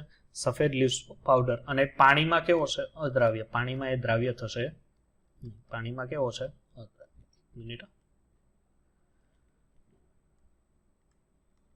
પાણીમાં અદ્રાવ્ય છે. તમે જો કેલ્શિયમ કાર્બોનેટનું વિઘટન કરાવવું હોય તો કેલ્શિયમ કાર્બોનેટના વિઘટન માટે તમારે ઓછામાં ઓછું 1200 કેલ્વિન જેટલું ટેમ્પરેચર તમારે આપવું પડશે કેલ્શિયમ ઓક્સાઇડ પ્લસ CO2 ની હાજરીમાં. બરોબર છે? 1200 કેલ્વિન જેટલું તમે જો ટેમ્પરેચર આપશો તો આ ટેમ્પરેચરે શું થશે? એનું વિઘટન થઈ શકે. સાથે સાથે એની એસિડ સાથેની પણ પ્રક્રિયા છે કે calcium carbonate plus HCl. Okay, calcium carbonate plus HCl એ રિએક્ટિવિટી. ચલો આ બધી પ્રક્રિયા તો લગભગ મેં આપે દીધી, આગળ કરાવેલી છે. એટલે H2O પ્લસ CO2. આને કોઈ સમીકરણ સંતુલિત કરવાની જરૂર નથી. એક આ રિએક્શન જો એસિડ સાથેની રિએક્ટિવિટી આપેલી, બરોબર છે? કોની સાથેની? એસિડ સાથે. એટલે અહીંયા લીધું છે મેં H2SO4. તો સાહેબ ઓબ્વિયસલી આના ઉપર SO4 ઉપર -2 ચાર્જ, હાઇડ્રોજન ઉપર પ્લસ, કાર્બોનેટ ઉપર -2, કેલ્શિયમ ઉપર પ્લસ, કેલ્શિયમ સલ્ફેટ પ્લસ.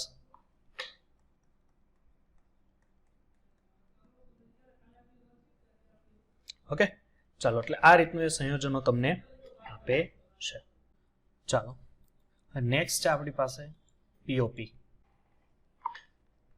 જેને તમે લોકો પ્લાસ્ટર ઓફ પેરિસ તરીકે ઓળખો છો. જો કાટિયા બાટિયા કંઈ ભાંગ્યા હોય તો તમે પ્લાસ્ટર ઓફ પેરિસ ચડાવો છો, બરોબર છે? એટલે કેલ્શિયમ સલ્ફેટ છે એક કેલ્શિયમ કાર્બોનેટનું જ એક પ્રકારનું અલગ પ્રકારનું સ્વરૂપ છે, બરોબર છે? આ સ્વરૂપ છે એને જો આપણે જોઈએ કે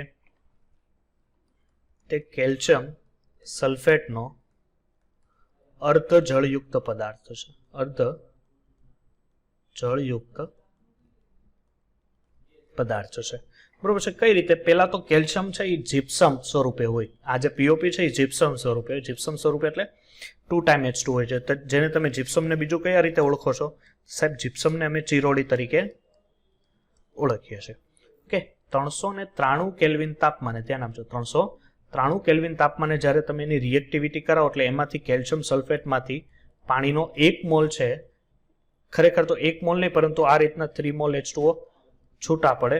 એટલે અહીંથી તમે જો આ 2 મોલ હશે તો આ પણ 2 મોલ. એટલે આનું સાચું સ્વરૂપ કંઈક આ રીતનું હોય કે કેલ્શિયમ સલ્ફેટ 1 મોલ લ્યો તો આ H2O કેટલા લેવા પડે?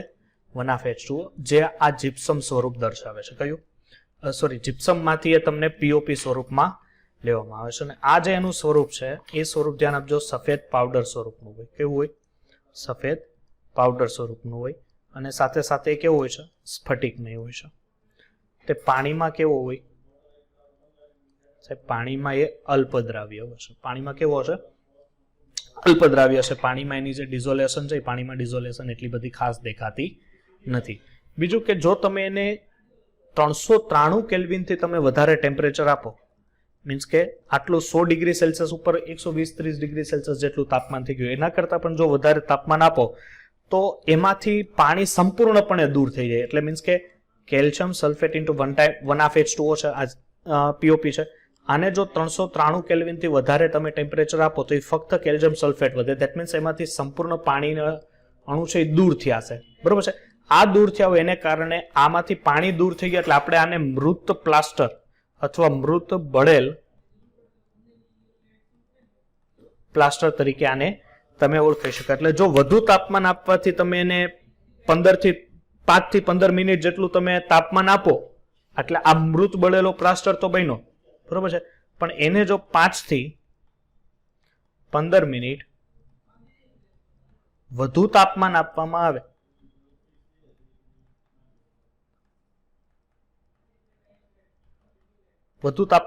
આવે તો એકદમ એ છે ને શું થઈ જશે કે એ એકદમ ડ્રાય, સફેદ ઘન, સખત ઘન થઈ જશે. તો આપણે એમ કહીશું કે સફેદ ઘન થઈ જશે, એકદમ હાર્ડેસ્ટ ફોર્મમાં એ સંયોજનો પહોંચે છે. ચાલો નેક્સ્ટ છે હવે આપણી પાસે સિમેન્ટ.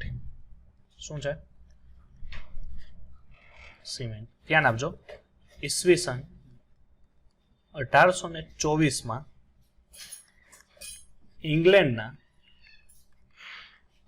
Joseph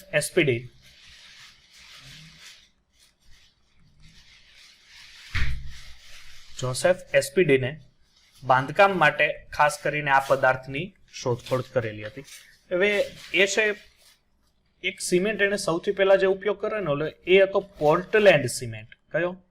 Portland cement. સાહેબ હું આ પ્રકારનો સિમેન્ટ હતો નહીં, પરંતુ એ પોર્ટલેન્ડ જે એક જગ્યા છે, આ પોર્ટલેન્ડ જગ્યામાંથી એની જે ખાણ હતી એ ખાણમાંથી આ પ્રકારનો પદાર્થ મળેલો, જે ખાણમાંથી પથ્થરો હતો એ પથ્થર જેવું આનું સ્વરૂપ હતું, જે આમ કહી શકાય આપણે કેમ અત્યારે સિમેન્ટ જોઈએ છે તો ઘણો સારી ગુણવત્તા વાળો અલગ અલગ ફેરફાર કરીને બનાવે, પણ આ પ્રકારની ખાણમાંથી એ પદાર્થ જોવા મળેલો.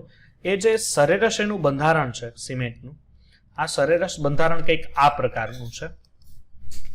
જો હું તમને રેશિયો લખી દઉં, આખી થિયરી કોઈ એમાં માથાકૂટ કરવા જવાની જરૂર નથી. એ 50 થી 60% એમાં કેલ્શિયમ ઓક્સાઇડ હાજર હોય. પછી એની અંદર જે સિલિકા છે, રેતી છે, એનું પ્રમાણ ફક્ત 20 થી 25% જશે. બીજી વસ્તુ કે એમાં જે એલ્યુમિનાનો ઓક્સાઇડ છે એટલે Al2O3 છે એ 5 થી 10% છે. સાથે સાથે મેગ્નેશિયમનો ઓક્સાઇડ છે એની અંદર 2 થી 3% છે. હવે જો આ રેશિયો તમારે સારી ગુણવત્તા વાળો રાખવો હોય તો દાખલા તરીકે સારી ગુણવત્તા વાળો જે સિમેન્ટ છે, આ સારી ગુણવત્તા વાળો સિમેન્ટ એમાં એનો ratio SiO2 divide by Al2O3 એ તમને 2.5 થી, ધ્યાન આપજો, એ તમને 2.5 થી 4 ની વચ્ચે મળશે આ સારી ગુણવત્તા વાળો. હજી જો તમારી પાસે કેલ્શિયમ ઓક્સાઇડના આ સ્વરૂપ હોય છે જેની અંદર SiO2 પણ મિશ્રણ છે, Al2O3 પણ છે અને Fe2O3 છે, એ તમને 2% જેટલો, મીન્સ કે બે એની જે રેશિયો આધારિત હોય છે એ સારી ગુણવત્તા વાળો સિમેન્ટ પ્રાપ્ત કરાવે છે. હવે જો Fe2O3 રાખો, એમાં વધારે પ્રમાણમાં Fe2O3 હોય તો એ રાખોડી કલરનો સિમેન્ટ કહેવાય, અથવા એનો રંગ જે હશે એ સિમેન્ટનો રાખોડી રંગ હશે. અને જો તમારી પાસે એમાં સલ્ફાઇટનું પ્રમાણ વધારે રાખો તો એ જે સિમેન્ટ છે, તમે જેને વ્હાઇટ બિલ્લાપુટી આપણે કહીએ છીએ, વ્હાઇટ સિમેન્ટ તરીકે ઓળખાય છે, કે જેનું પર્સન્ટેજ 1 થી 2% આનું પ્રમાણ રાખો તો એ તમને જે સિમેન્ટના રંગ છે એ સિમેન્ટના રંગ તમને જુદા જુદા સ્વરૂપના જોવા મળે. એટલે ખાસ આ લેક્ચર નોટ્સ યાદ રાખવી, બરોબર છે. શોર્ટ એન્ડ આપણે રાખશું અત્યારે, કારણ કે અત્યારે આપણી પાસે એવો ટાઈમ નથી કે આનું વધારે અંદર જોવું જોઈએ, અને આના માટે આટલું જ ઉપયોગી છે. સિમેન્ટમાં એટલું બધું કંઈ અંદરથી વધારે ઇન્ક્લુડિંગ આવતું પણ નથી. જો ઉત્પાદન માટે શું કરવાનું છે તમારે સિમેન્ટ માટે, તો ઉત્પાદન માટે કાચો માલ તરીકે તમે શું લેશો, તો કાચો માલ તરીકે ચૂનાનો પથ્થર. ઓકે, ચૂનાનો પથ્થર લ્યો. આ ચૂનાના પથ્થરમાં સાથે સાથે લાખો માટી પ્લસ જીપ્સમ. ઓકે, ચીરોડી તમે લઈ શકો. ચૂનાનો પથ્થર દાખલા તરીકે કેલ્શિયમ ઓક્સાઇડ, માટી તરીકે સિલિકા. હવે આપણને ખબર છે કે સિલિકાની સાથે સાથે અમુક વસ્તુ એમાં અશુદ્ધિઓ તરીકે હોય, દાખલા તરીકે Al2O3 છે કે Fe2O3 છે. આ બધી અશુદ્ધિ વાળું એટલે મીન્સ કે માટી લેવાની છે. મેં એમ નથી કીધું કે ફક્ત સિલિકા લેવાની છે, એટલે માટીમાં બીજા બધા દ્રવ્ય, જીપ્સમ હશે એટલે CuCSO4 into 2 times H2O. જો અહીંયા 1/2 H2O થઈ જશે તો એ POP થઈ જશે, બરોબર છે, જીપ્સમ રહેશે નહીં. હવે શું કરવાનું છે કે તમારે ચૂનાનો પથ્થર લીધો, આ ચૂનાના પથ્થરને રોટરી ભઠ્ઠીની અંદર ગરમ કરો. કઈ? રોટરી ભઠ્ઠીની અંદર ગરમ કરો એટલે એ તમને સિમેન્ટ ક્લિંકર આપશે. શું આપશે? સિમેન્ટ ક્લિંકર. આ જે સિમેન્ટનું સૌથી શુદ્ધ સ્વરૂપ નથી હોતું. હવે શું કરવાનું, તમે જેટલા પ્રમાણમાં સિમેન્ટ ક્લિંકર મળેલો છે એટલા પ્રમાણમાં, એટલે એના વજનથી, એના વજન ઉપર આધાર રાખીને વજનથી 2 થી 3% જેટલું, કેટલું 2 થી 3% જેટલું તમારે એમાં શું નાખવાનું છે? જીપ્સમ નાખવાનું છે. શું નાખવાનું છે? જીપ્સમ. એટલે એટલું જો જીપ્સમ નાખશો એટલે એમાંથી તમને શુદ્ધ સિમેન્ટ સંયોજનો છે એમાંથી પ્રાપ્ત થઈ જશે. ધ્યાન આપો, કંઈક આ રીતના સ્વરૂપ છે કે અહીંયા જે ચૂનાના સ્વરૂપ છે એ આ રીતનું છે. દાખલા તરીકે C2S છે, જેને તમે ડાય કેલ્શિયમ સિલિકેટ કહો છો. શું છે? ડાય કેલ્શિયમ સિલિકેટ. આ ડાય કેલ્શિયમ સિલિકેટ છે જેને તમે Ca2SiO4, જેને નાનું સ્વરૂપ આ દર્શાવે અને મોટું સ્વરૂપ કેવું હોય તો આ, જે 26%, એ જે સિમેન્ટની ગુણવત્તા છે 26% જેટલી હોય છે. જો C3S હોય તો આને ટ્રાય કેલ્શિયમ સિલિકેટ કહેવાય, જેને C3SiO5 સ્વરૂપે દેખાય. અને જેની ગુણવત્તા, જે સિમેન્ટ છે આ સિમેન્ટનું સ્વરૂપ છે એની ગુણવત્તા 51%, એટલે હાઈએસ્ટ પર્સન્ટેજ છે એની. પછી છે એક આપણી પાસે C3A, પરંતુ આ ટ્રાય છે, ટ્રાય કેલ્શિયમ, પણ અહીંયા આ એલ્યુમિનેટ છે. શું છે? એલ્યુમિનેટ. તો આ જે સિમેન્ટ છે કંઈક આ પ્રકારનો છે, Ca3L2O6. એટલે તમે લોકોએ શું કરેલું ખબર છે? સિમેન્ટ બનાવવામાં જે તમે લોકો આ માટી નાખેલી, એટલે માટીમાંથી અલગ અલગ સ્વરૂપ લે છે. અહીંયા કેમ એ લોકોએ સિલિકા લીધું? બરોબર છે. તો આપણે એક સ્વરૂપ એવું લઈએ કે અહીંયા હું એલ્યુમિનિયમ રાખું છું, તો Al2O3 રાખું ત્યારે એની પણ જે સારી એવી ગુણવત્તા, એટલે મીન્સ 11% જે શુદ્ધ સિમેન્ટ તમને એમાંથી પ્રાપ્ત થાય. પણ આપણા માટે ફાયદાકારક શું છે કે તમે સિમેન્ટમાં જેમ પ્રમાણમાં રેતી વધારે હશે, સિલિકા જેનું પ્રમાણ વધારે હશે કેલ્શિયમ ઓક્સાઇડ સાથે, તો એ સિમેન્ટની ગુણવત્તા સારામાં સારી ઉઘરીને આવે છે. બરોબર છે. એટલે 51% જેટલી એની ગુણવત્તા આવે છે. ઓકે, એટલે બીજું સ્વરૂપ હજી કહી શકે કે એલ, જો એ ટેટ્રા એલ્યુમિને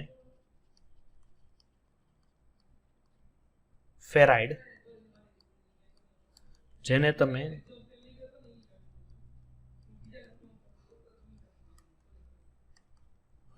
એટલે આ જો બધું સ્વરૂપ તમે ભેગું કરો, આનો તમે સરવાળો કરો એટલે બાકીની જે પર્સન્ટેજ વધે, આ બધું તમે સરવાળો કરો ને અહીંયા જે તમને શુદ્ધ મળશે એ અહીં મળશે શુદ્ધ સિમેન્ટ. બાકી અલગ અલગ સ્વરૂપમાં પણ આ તમે લઈ શકો, તો બધાનો સરવાળો કરીને પણ તમે કહી શકો. હવે એક વસ્તુ છે સિમેન્ટનું જામી જવું.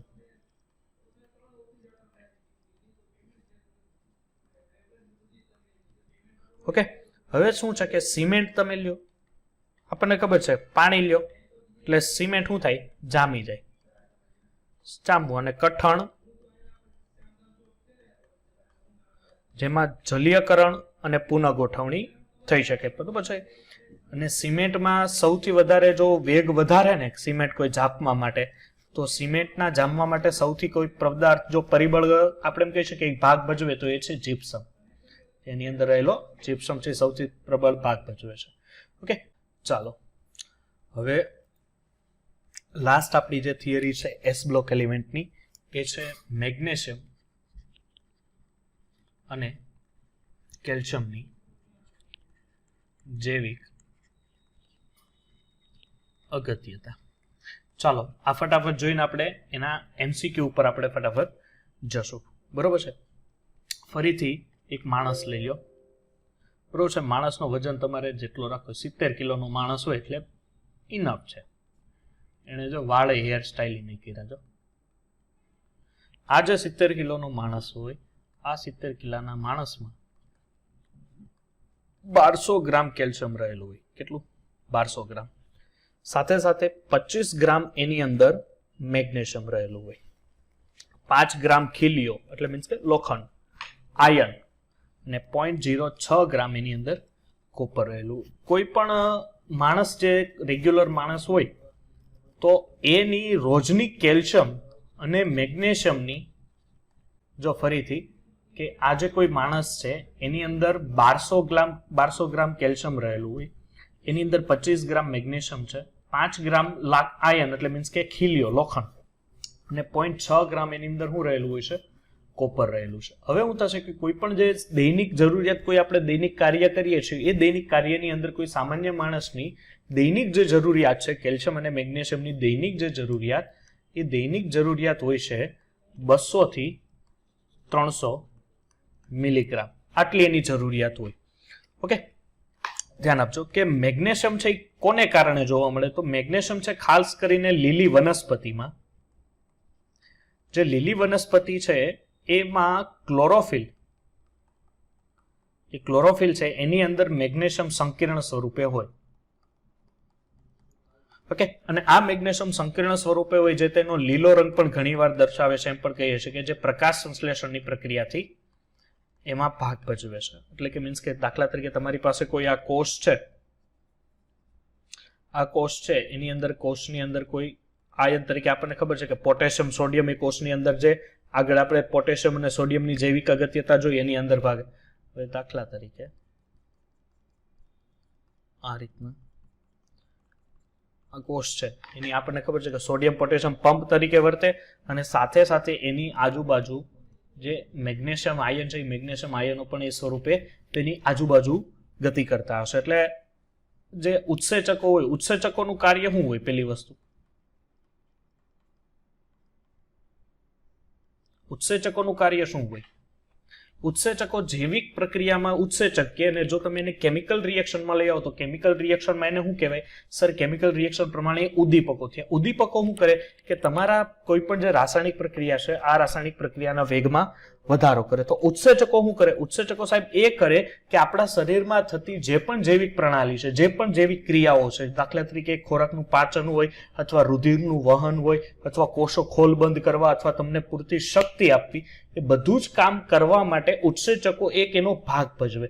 ઘણીવાર શું થાય કે એ ઉત્સેચકો નબળા પડે. આપણને ખબર છે કે અત્યારે કોવિડના ટાઈમમાં છે આપણી અંદર જે રોગ પ્રતિકારક શક્તિ છે એ રોગ પ્રતિકારક શક્તિ ઘટે છે. એટલે મીન્સ કે આપણી શરીરમાં વિટામિન સી છે, વિટામિન B12 છે, વિટામિન D3 છે, એ બધા પોષક તત્વો છે જે ઘટે છે, જેના કારણે ઉત્સેચકો પોતાનું કાર્ય કરી નથી શકતા. એટલે આપણા શરીરમાં જે કોઈ પણ આવતા બહારથી જે કઈ નકામા વાયરસ છે એની સામે શરીર રક્ષણ નથી આપતો. એટલે તમને લોકોને શું કહે કે ભાઈ તમને ટીકડી આપે વિટામિન સી કે, એટલે મીન્સ કન્ઝ્યુમ કરવાનું કે કોઈ પણ દવાની સાપેક્ષમાં એક વિટામિન સી તમને કન્ઝ્યુમ કરવાનું કે ફ્રૂટ્સમાંથી તમને કહે. દાખલા તરીકે વિટામિન D3 છે તો આપણને ખબર છે કે એના પાઉચ આવે છે જે પાવડર સ્વરૂપે દૂધમાં નાખીને તમે વિટામિન D3 છે કન્ઝ્યુમ કરી શકો, લઈ શકો. એટલે ઘણીવાર શું થાય ઉત્સેચકો પોતાનું કાર્ય અટકે તો એના માટે તમે સહ અવયવ નાખી શકો. એની અંદર શું નાખી શકો? સહ અવયવ. ને સહ અવયવ તરીકે તમે મેગ્નેશિયમનો ઉપયોગ કરો તો એ શું કરશે કે એટીપી માંથી એડીપી માં રૂપાંતરણ કરે, જેને પી સ્થાનાંતર, ઓકે, પી સ્થાનાંતર તરીકે પણ તમે એને ઓળખી શકો. જે શું કરશે? ઉર્જા મુક્ત કરે,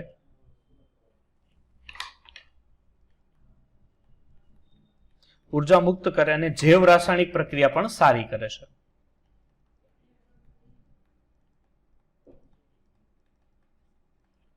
જૈવ રાસાયણિક જે પ્રક્રિયા છે એ સારી કરે છે. ચાલો નેક્સ્ટ, કે કેલ્શિયમ છે એ 99%, ધ્યાન આપજો, કેલ્શિયમ આપણા શરીરમાં જેટલું પણ કેલ્શિયમ છે 1200 ગ્રામ જેટલું કેલ્શિયમ, એનો 99% જે ભાગ છે એ એના હાડકા અને દાંતમાં રહેલો હોય છે. તમે એમાં ખાસ કરીને દાંતમાં કોણ વધારે હોય? કેલ્શિયમનું એક સ્વરૂપ હોય છે. એ કયું સ્વરૂપ છે? Calcium phosphate. Calcium phosphate. અને ધ્યાન આપજો કે આ જે કેલ્શિયમ છે એ સતત ઓગળતો પદાર્થ છે. એટલે મીન્સ કે એ સતત ઘસાતો પદાર્થ છે અને સાથે સાથે સખત બનતો પદાર્થ પણ છે. એટલે જેટલો ઘસાય છે એની સાપેક્ષમાં એટલો બની પણ શકે છે, એનામાં એટલી તાકાત છે. નકર એવું હોય તો ઘસતો થતા એટલે આપણે ઉંમરે પહોંચ્યા જ ન હોય ને આપણા હાડકા અત્યારે હળી ગયા હોય. એટલે મીન્સ કે જેટલો ઘસાય છે, જેટલું કેલ્શિયમ ઘસાય છે તમારા હાડકા કે દાંતમાં, એટલો જ પાછો બને છે. નકર એવું થઈ શકે કે કદાચ કોકનો હાથ ભાંગ્યો હોય તો ત્યાં જો કેલ્શિયમ બનતો ન હોય તો હાથ ભાગલો રહે, બરોબર છે. એટલે મીન્સ કે તમારી જૈવિક જે ક્રિયાઓ છે, જૈવિક ક્રિયાઓમાં કેલ્શિયમ એ પોતાની જાતે જ બને. એટલે કોઈ પણ તમે એક સાદો એક તારણ ઉપરથી કર્યું કે રોજનું છે ને 400 મિલીગ્રામ જેટલો કેલ્શિયમ રોજ બને શરીરમાં. આટલો કેલ્શિયમ છે શરીરમાં રોજ બને છે. એટલે આપણે હવે કહી શકીએ કે એના જે કાર્યની જે ચર્ચા કરું, કેલ્શિયમ મેગ્નેશિયમ અગત્યતાની કાર્યની, તો સ્નાયુની મજબૂતાઈ અને કામગીરી છે એ ઝડપી બનાવે. બીજો પોઈન્ટ કે જ્ઞાનતંતુમાં છે, જ્ઞાનતંતુમાં પ્રસરણ આપે છે. કોષ પટલની અખંડિતતા છે એ જાળવે છે. રુધિરનું ગાંઠવું, હૃદયના ધબકારા અને બ્લડ પ્રેશરને શું કરે છે, ખાસ કરીને નિયંત્રણ આપે છે. એટલે આ તમારી જૈવિક અગત્યતાઓ અહીંયા ફિનિશ થઈ. અહીંયા સાથે સાથે આપણે કહી શકીએ એસ બ્લોક છે, એસ બ્લોકની થિયરી પણ ફિનિશ થઈ. ધ્યાન આપજો, અત્યારે જે બાકીનો સમય છે એ બાકીના સમયમાં અત્યારે આપણે એમસીક્યુ એસ બ્લોક એલિમેન્ટ્સના એમસીક્યુ તમને લોકોને હું ડીપીપી તો આપું છું, સાથે સાથે એસ બ્લોક એલિમેન્ટ્સના આપણે અમુક એમસીક્યુ છે, સારા સારા એમસીક્યુ પણ આપણે સોલ્વ કરીએ. પણ એક વસ્તુ ધ્યાન આપજો ખાસ, કે આવતીકાલે આપણે પી બ્લોક એલિમેન્ટ્સ ચાલુ કરવાના છીએ, બરોબર છે. આ પી બ્લોક એલિમેન્ટ્સ છે એ હું આખું પી બ્લોક એલિમેન્ટ્સ લઈ, મીન્સ કે સર ભાગ 1 નહીં, હું સમૂહ 13 થી 18 એક જ હારે પૂરા કરીશ, બરોબર છે. હું અલગ અલગ નહીં રાખું એલિમેન્ટ્સમાં, એટલે ખાસ ધ્યાન આપવું. પછી આપણે 12મું ધોરણ છે એ ચાલુ રેગ્યુલર મેં તમને કીધું એમ, અને ફરીથી જાણ કરી દઉં કે આપણે લોકોએ જે 12માની નવી બેચ સાથે આપણે ચાલુ કરીએ છીએ કે જે બોર્ડ સુધી ચાલશે, એટલે તમારા માટે પણ ફાયદાકારક થશે અને જે નવા આપણા વિદ્યાર્થીઓ છે એના માટે પણ ફાયદા. ચલો ફર્સ્ટ ક્વેશ્ચન, કે આલ્કલી ધાતુમાં ઇલેક્ટ્રોનને ગુમાવે છે, શું આવશે? એસ કક્ષક, કારણ કે આલ્કલી ધાતુમાં ફક્ત એસ જ કક્ષકને ઇલેક્ટ્રોન ગુમાવવાની ક્ષમતા સૌથી વધારે. ચલો સેકન્ડ, કે જ્યારે પોટેશિયમ ફેરાસાયનાઇડના સ્ફટિકો સાંદ્ર સલ્ફ્યુરિક એસિડ સાથે પ્રક્રિયા કરવામાં આવે, કોની સાથે? તો કયો વાયુ ઉત્પન્ન થાય? પેલી વસ્તુ પોટેશિયમ ફેરોસાયનાઇડ એટલે શું થશે?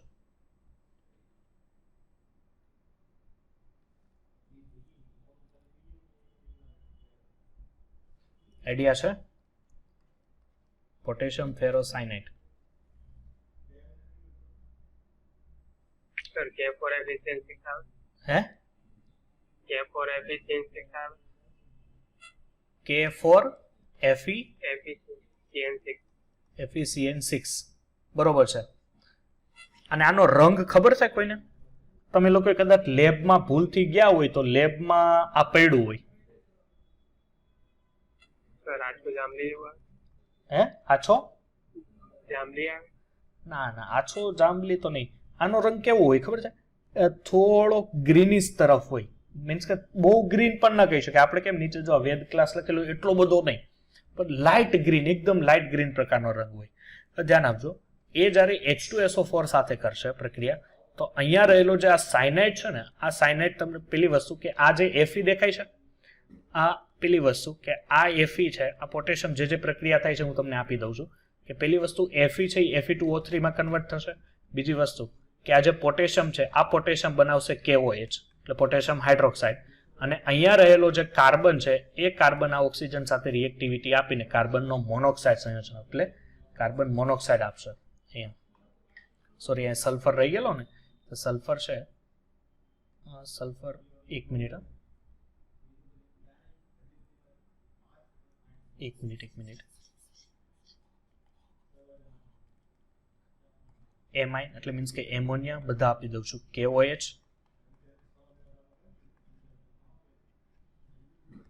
અને કાર્બનનો મોનોક્સાઇડ અને સાથે Fe2O3 આ સંયોજનો આપશે. ચાલો સમૂહ મીન્સ કે ત્રીજો પ્રશ્ન, કે એક ઘન સંયોજનો X ને ગરમ કરતા CO2 આપે છે. ઓકે, એટલે અહીંયા જો લખજો, આવા પ્રશ્નો છે આવવાની શક્યતાઓ છે. કોઈ X ને તમે ગરમ કરો તો એ તમને CO2 આપે છે. ઓકે, ચાલો બીજું, કે અવશેષને પાણી સાથે પ્રક્રિયા કરતા વાય મળે છે. આ તમે રિએક્ટિવિટી છે એની પાણી સાથે જો તમે પ્રક્રિયા કરો તો વાય મળે છે. X ના પાણીના દ્રાવણમાં વધુ પડતો જો તમે CO2 ઉમેરો, X ના પાણીના દ્રાવણમાં જો વધુ પડતો CO2 ઉમેરો તો Z મળે છે, અને Z ને ગરમ કરતા X મળે છે. તો આવું તો સાહેબ જો આ એક મને દેખાણું, બીજામાં ક્યાંય ખબર ન પડી, પણ વધુ પડતો કોઈ પણમાં CO2 ઉમેરતા શું મળતું સાહેબ? બાયકાર્બોનેટ મળતું, મને યાદ છે. પણ એ કેમાં વધુ પડતો ઉમેરો તો બને સાહેબ? એ વધુ પડતો ઉમેરીએ કેમાં ખબર છે? કેલ્શિયમ હાઇડ્રોક્સાઇડમાં ઉમેરીએ તો મળે calcium hydroxide plus CO2 plus H2O. તો આ શું થયું? ધ્યાન આપજો, CO2 કેમાંથી પ્રાપ્ત થશે? આમાંથી. CO2 સાહેબ આ બધામાંથી પ્રાપ્ત થાય, આમાંથી થાય, આમાંથી થાય, આમાંથી થાય, પણ આમાંથી ન થાય. ધેટ મીન્સ આ ત્રણમાંથી કોઈ પણ એક હશે. પણ આપણને શું કીધું છે? કેલ્શિયમ વધુ પડતા પાણી સાથે, એટલે K2CO3 છે પાણી સાથે રિએક્ટિવિટી ઓછી હોય, N2CO3 કારણ કે આ સમૂહ નંબર 1 ની વાત જ નથી થતી એટલે ઓપ્શન નંબર ડી ઓબ્વિયસલી આવી જશે. એટલે અહીં કેલ્શિયમ કાર્બોનેટ હું અહીં લખું છું, CO2 લખું અને અહીં કેલ્શિયમ ઓક્સાઇડ મળે. અને લાસ્ટ રિએક્શન થશે કે કેલ્શિયમ બાયકાર્બોનેટની મીન્સ કે ઝેડની ગરમ કરતા આને તમે ગરમ કરો, હીટ આપો એટલે શું મળશે સાહેબ? એમાંથી પાણીનું અણુ છૂટો પડે, પાણીનું અણુ પ્લસ CO2 અને શું મળે? Calcium carbon. એટલે ફરીથી એક સંયોજનો પ્રાપ્ત થાય જે અહીંયા છે. ચાલો ચોથો એ N2CO3 ઇન્ટુ જો બાયકાર્બોનેટ હોય તો શું કહી શકે? ખાવાનો સોડા. ચાલો કેલ્શિયમ ખાલી જગ્યા દ્વારા મળે છે.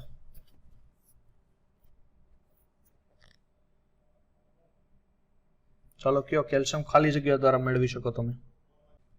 ઓપ્શન જોતા જાઓ. ચૂનાના પથ્થરના, ચૂનાનો પથ્થર એટલે કેલ્શિયમ કાર્બોનેટ. આનું ભુંજન થાય, આનું કેલ્શિનેશન થાય. શું થાય? કેલ્શિનેશન. ભુંજન ન થાય. બીકોઝ ઓફ ભુંજન માટે તો સલ્ફાઇડ યુક્ત ખનિજ હોવી જરૂરી છે. ઓપ્શન 2. બીજું કે કેલ્શિયમ ક્લોરાઇડના જલીય દ્રાવણના વિદ્યુત, કેલ્શિયમ ક્લોરાઇડ છે એનું તમે જલીય દ્રાવણ લ્યો એટલે કેલ્શિયમ આવે એની અંદર, ક્લોરીન આવે અને H2O આવે. તો આની અંદર તો Cl2 વાયુ મળશે, બરોબર છે, દ્વારા જ મળે છે, તો આ પણ નહીં આવે. બીજી વસ્તુ કે કાર્બન વડે કેલ્શિયમ ક્લોરાઇડનું વિદ્યુત વિભાજનથી, તો એ પણ નહીં આવે કારણ કે કેલ્શિયમ કાર્બાઇડ બનાવી નાખશે. હું બનાવી નાખશે કેલ્શિયમ કાર્બાઇડ. એટલે આ બે નહીં આવે. એટલે ઓબ્વિયસલી કારણ કે પીગલિત અવસ્થામાં હોય ને તો શું ફાયદો થાય ખબર છે? કે પીગલિત અવસ્થામાં હશે તો આના ઉપર +2 -2 ફક્ત આ બેનું જ વિદ્યુત વિભાજન થાય. અને એ બેનું વિદ્યુત વિભાજન થાય, તમે કોઈ પણ નિષ્ક્રિય વિદ્યુત ધ્રુવ મૂકો તો નિષ્ક્રિય વિદ્યુત ધ્રુવ મૂકો એટલે એનોડ ઉપર પ્રક્રિયા અને કેથોડ ઉપર. એનોડ ઉપર શું પ્રક્રિયા કોની થશે કે સાહેબ? એનોડ ઉપર ઓક્સિડેશન. ઓક્સિડેશન એટલે ઇલેક્ટ્રોન ગુમાવવાની. ગુમાવશે કોણ સાહેબ? ક્લોરીન. તો 2Cl માઇનસ, અહીંથી Cl2 2 ઇલેક્ટ્રોન આ ગુમાવી દે. આ સામે 2 ઇલેક્ટ્રોન મેળવે કારણ કે એ ભાઈ જરૂર છે. એટલે અહીંથી તમને કેલ્શિયમ મળ્યો તો કેલ્શિયમ આ મારશે. સાહેબ જલીય દ્રાવણ એટલે મીન્સ કે ઓપ્શન બી કેમ ન હોય? પણ સાહેબ દીકરા એમાં સાથે સાથે H2O પણ છે. શું છે? H2O. એટલે કેલ્શિયમ મેળવે ને પેલા H2O છે એ ઇલેક્ટ્રોન ઝડપથી મેળવી લેશે કારણ કે ઇલેક્ટ્રોન આનો રિડક્શન પોટેન્શિયલ ઊંચો હોય અને કેલ્શિયમનો રિડક્શન પોટેન્શિયલ કેવો હોય? નીચો હોય. એનો રિડક્શન પોટેન્શિયલ કેવો હોય? નીચો. ચાલો જો પ્રશ્ન 6, 7મો. નીચેનામાંથી કઈ પદ્ધતિ સોડિયમ નિષ્કર્ષણ માટે પીગલિત સોડિયમ હાઇડ્રોક્સાઇડનું, જો આ સેલ મેં તમને આપેલો સોડિયમ હાઇડ્રોક્સાઇડ ભણેલો કાસ્ટનર સેલ, આપણે આગળ સોડિયમ હાઇડ્રોક્સાઇડમાં ભણેલા બેઠી છે. 7મો પ્રશ્ન. નીચેનામાંથી સાચું વિધાન પસંદ કરો. પ્લાસ્ટર ઓફ પેરિસ કરતા જીપ્સમ કેલ્શિયમ ઓછા ટકા ધરાવે છે. ઓબ્વિયસલી સાચું છે. એ આવશે ને?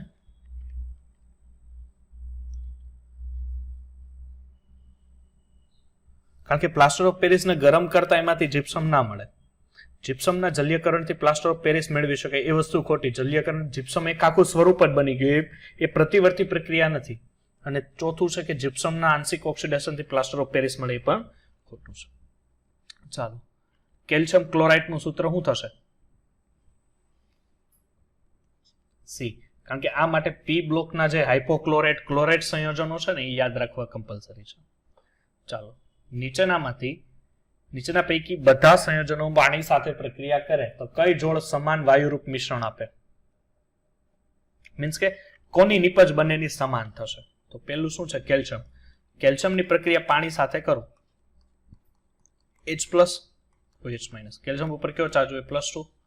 That means calcium hydroxide twice plus આની સાથે આપણે 2H OH છે એટલે 2 વડે ગુણું તો અહીંથી H2 છૂટું પડે. પછી બીજું શું છે? Calcium hydride. તો હાઇડ્રાઇડની પણ પાણી સાથે પ્રક્રિયા કરું તો અહીંયા શું હોય? H+ અને OH-. H+ અને OH- આપણી પાસે અહીંયા હાજર હશે એટલે શું થશે? આ પણ કેલ્શિયમ ઉપર કેવો +2 ચાર્જ હોય, આના ઉપર minus, that's give calcium hydroxide. પણ અહીંયા હાઇડ્રોક્સાઇડ અહીંયા 2 છે એટલે આને મારે 2 વડે ગુણવા એટલે 2 અને 2H2. ઓકે, આ રીતના સોરી અહીંયા એક જ લખવાનું ચાલશે. એટલે 2 સમાન આ એક સંયોજન આપશે, બાકીના તો કોઈ નહીં આપે કારણ કે આની NaOH સાથે પ્રક્રિયા કરો તો સોરી પાણી સાથે પ્રક્રિયા કરો તો NaOH આપે ને Na2O2 ની કરો તો એ હાઇડ્રોજન પેરોક્સાઇડ આપે. એટલે આ તો નહીં થાય. બેરિયમ ઓક્સાઇડ એ પેરોક્સાઇડ આપે, આ નહીં. આ તો KO2 છે એ પણ સંયોજન એટલે એક જ આપશે. ચાલો પોટેશિયમ, કેલ્શિયમ, આયર્ન અને ઝીંકમાં ક્લોરીન સાથે એક કરતા વધુ દ્વિઅંગી સંયોજન કોણ બનાવે? 10માં શું આવશે option? Please answer.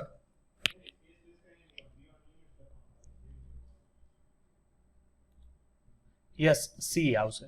Y sir C આવે? હવે નાના છોકરાને આવે, કારણ કે Fe છે એ એક એવું સંયોજન છે જે બે ઓક્સિડેશન અવસ્થા ધરાવે, Fe+2 અને Fe+3. એટલે એ સંયોજન FeCl2 બનાવી શકે અને FeCl3 પણ બનાવી શકે. એટલે બાકી બધા છે આની +1 ઓક્સિડેશન અવસ્થા, આની +2 અને ઝીંક +2 ઓક્સિડેશન. કારણ કે એકથી વધારે ઓક્સિડેશન અવસ્થામાં એ સ્ટેબિલિટી આપતી નથી. જ્યારે આયન છે આપણને ખબર છે Fe+2 પણ સ્ટેબિલિટી ગણી શકાય ને Fe+3 પણ વધારે પ્રમાણમાં સ્ટેબિલિટી છે એની +3 હોય. બરોબર? જો આ બધા જેટલા ક્વેશ્ચન છે એ બધા પ્રીવિયસ યરના ક્વેશ્ચન છે. બરોબર છે? એટલે આની તૈયારી ખાસ, એટલે એના ઉપરથી આપણને ખબર પડે, પૂછાવાના તો ન હોઈએ પણ એના ઉપરથી આપણને ખબર પડે કે આપણે કેવા પ્રકારના ક્વેશ્ચન આવી શકે ને આપણે શું ભણ્યા છીએ. ચાલો શું છે કે sodium oxide, sodium sulphide, sodium selenide. બરોબર છે? સેલેનાઇડ એટલે સેલ્યુરિયમ. બરોબર છે? સોડિયમ ટેલ્યુરિયમ એટલે કંઈક આ પ્રકારનું છે. જો સોડિયમનો ઓક્સાઇડ લ્યો, સોડિયમનો ઓક્સાઇડ એટલે શું થશે? NaO. સોડિયમનો સલ્ફાઇડ એટલે Na(N2O) અને આ રીતનું છે. સમકદ દ્રાવણને પીએચએસ મીન્સ એસિડિકતા તમને પૂછ્યું છે. ધ્યાન આપજો, અહીંયા હું પૂછ્યું છે એસિડિકતા પૂછ્યું છે, પણ આ ઓક્સિજન સાથે છે તો એના પહેલા હાઇડ્રેટ બની નાખો. That means H2O, H2S, H2Se અને H2. તો આમાં સૌથી મોર એસિડિક કોણ હશે? તો મોર એસિડિક કેમ ખબર પડે? જે પોતાનામાંથી ઝડપથી H ગુમાવે ને એની એસિડિકતા વધારે. તો આમાંથી કોણ ઝડપથી H ગુમાવે? સાહેબ ઓબ્વિયસલી આમાંથી ઝડપથી H છે એ આ ગુમાવશે. ઓકે, એટલે ટેલ્યુરિયમની જે એસિડિકતા ક્ષમતા છે એ એસિડિક ક્ષમતા કેની છે? એની સૌથી વધારે છે. ઓકે, પણ તમને અહીંયા પીએચએસ પૂછેલું કે સમકદ તમને દ્રાવણમાં ભરેલું છે, એટલે શું થશે કે આ સંયોજનો આનાથી ઊંધો ક્રમ થશે. કારણ કે અહીંયા તમને સોડિયમ આધારિત પૂછ્યું છે ને, એટલે હવે સોડિયમ આધારિત પૂછ્યું હોય તો એસિડિક સ્ટ્રેન્થ છે એ કેના ઉપર આધાર રાખશે? કે એના જે કદ હશે એના ઉપર આધાર રાખે. એટલે pH1 એટલે કે સોડિયમ ઓક્સાઇડ છે એ સૌથી, કારણ કે શું થશે કે સોડિયમ એક ધાતુ છે. સોડિયમ શું છે? ધાતુ છે. અને ધાતુના ઓક્સાઇડ હોય, ધાતુના ઓક્સાઇડ કેવા હોય? મોર એસિડિક. ધાતુના ઓક્સાઇડ કેવા હોય? મોર એસિડિક. એટલે આ ધાતુ છે એના મોર એસિડિક, સૌથી વધારે એસિડિક થશે. પછી આ ને આ. એટલે અહીંયા જે ધાતુ છે, ધાતુ બધામાં સમાન છે, પણ ઉપરથી નીચે તરફ જતા એની સાપેક્ષમાં એસિડિકતા ઘટતી જશે, કારણ કે ઉપરથી નીચે તરફ જતા અધાતુ ગુણધર્મ વધે, એટલે બેઝિક ગુણ વધે. તો આપણે ઓપ્શન ડી આન્સર આવશે.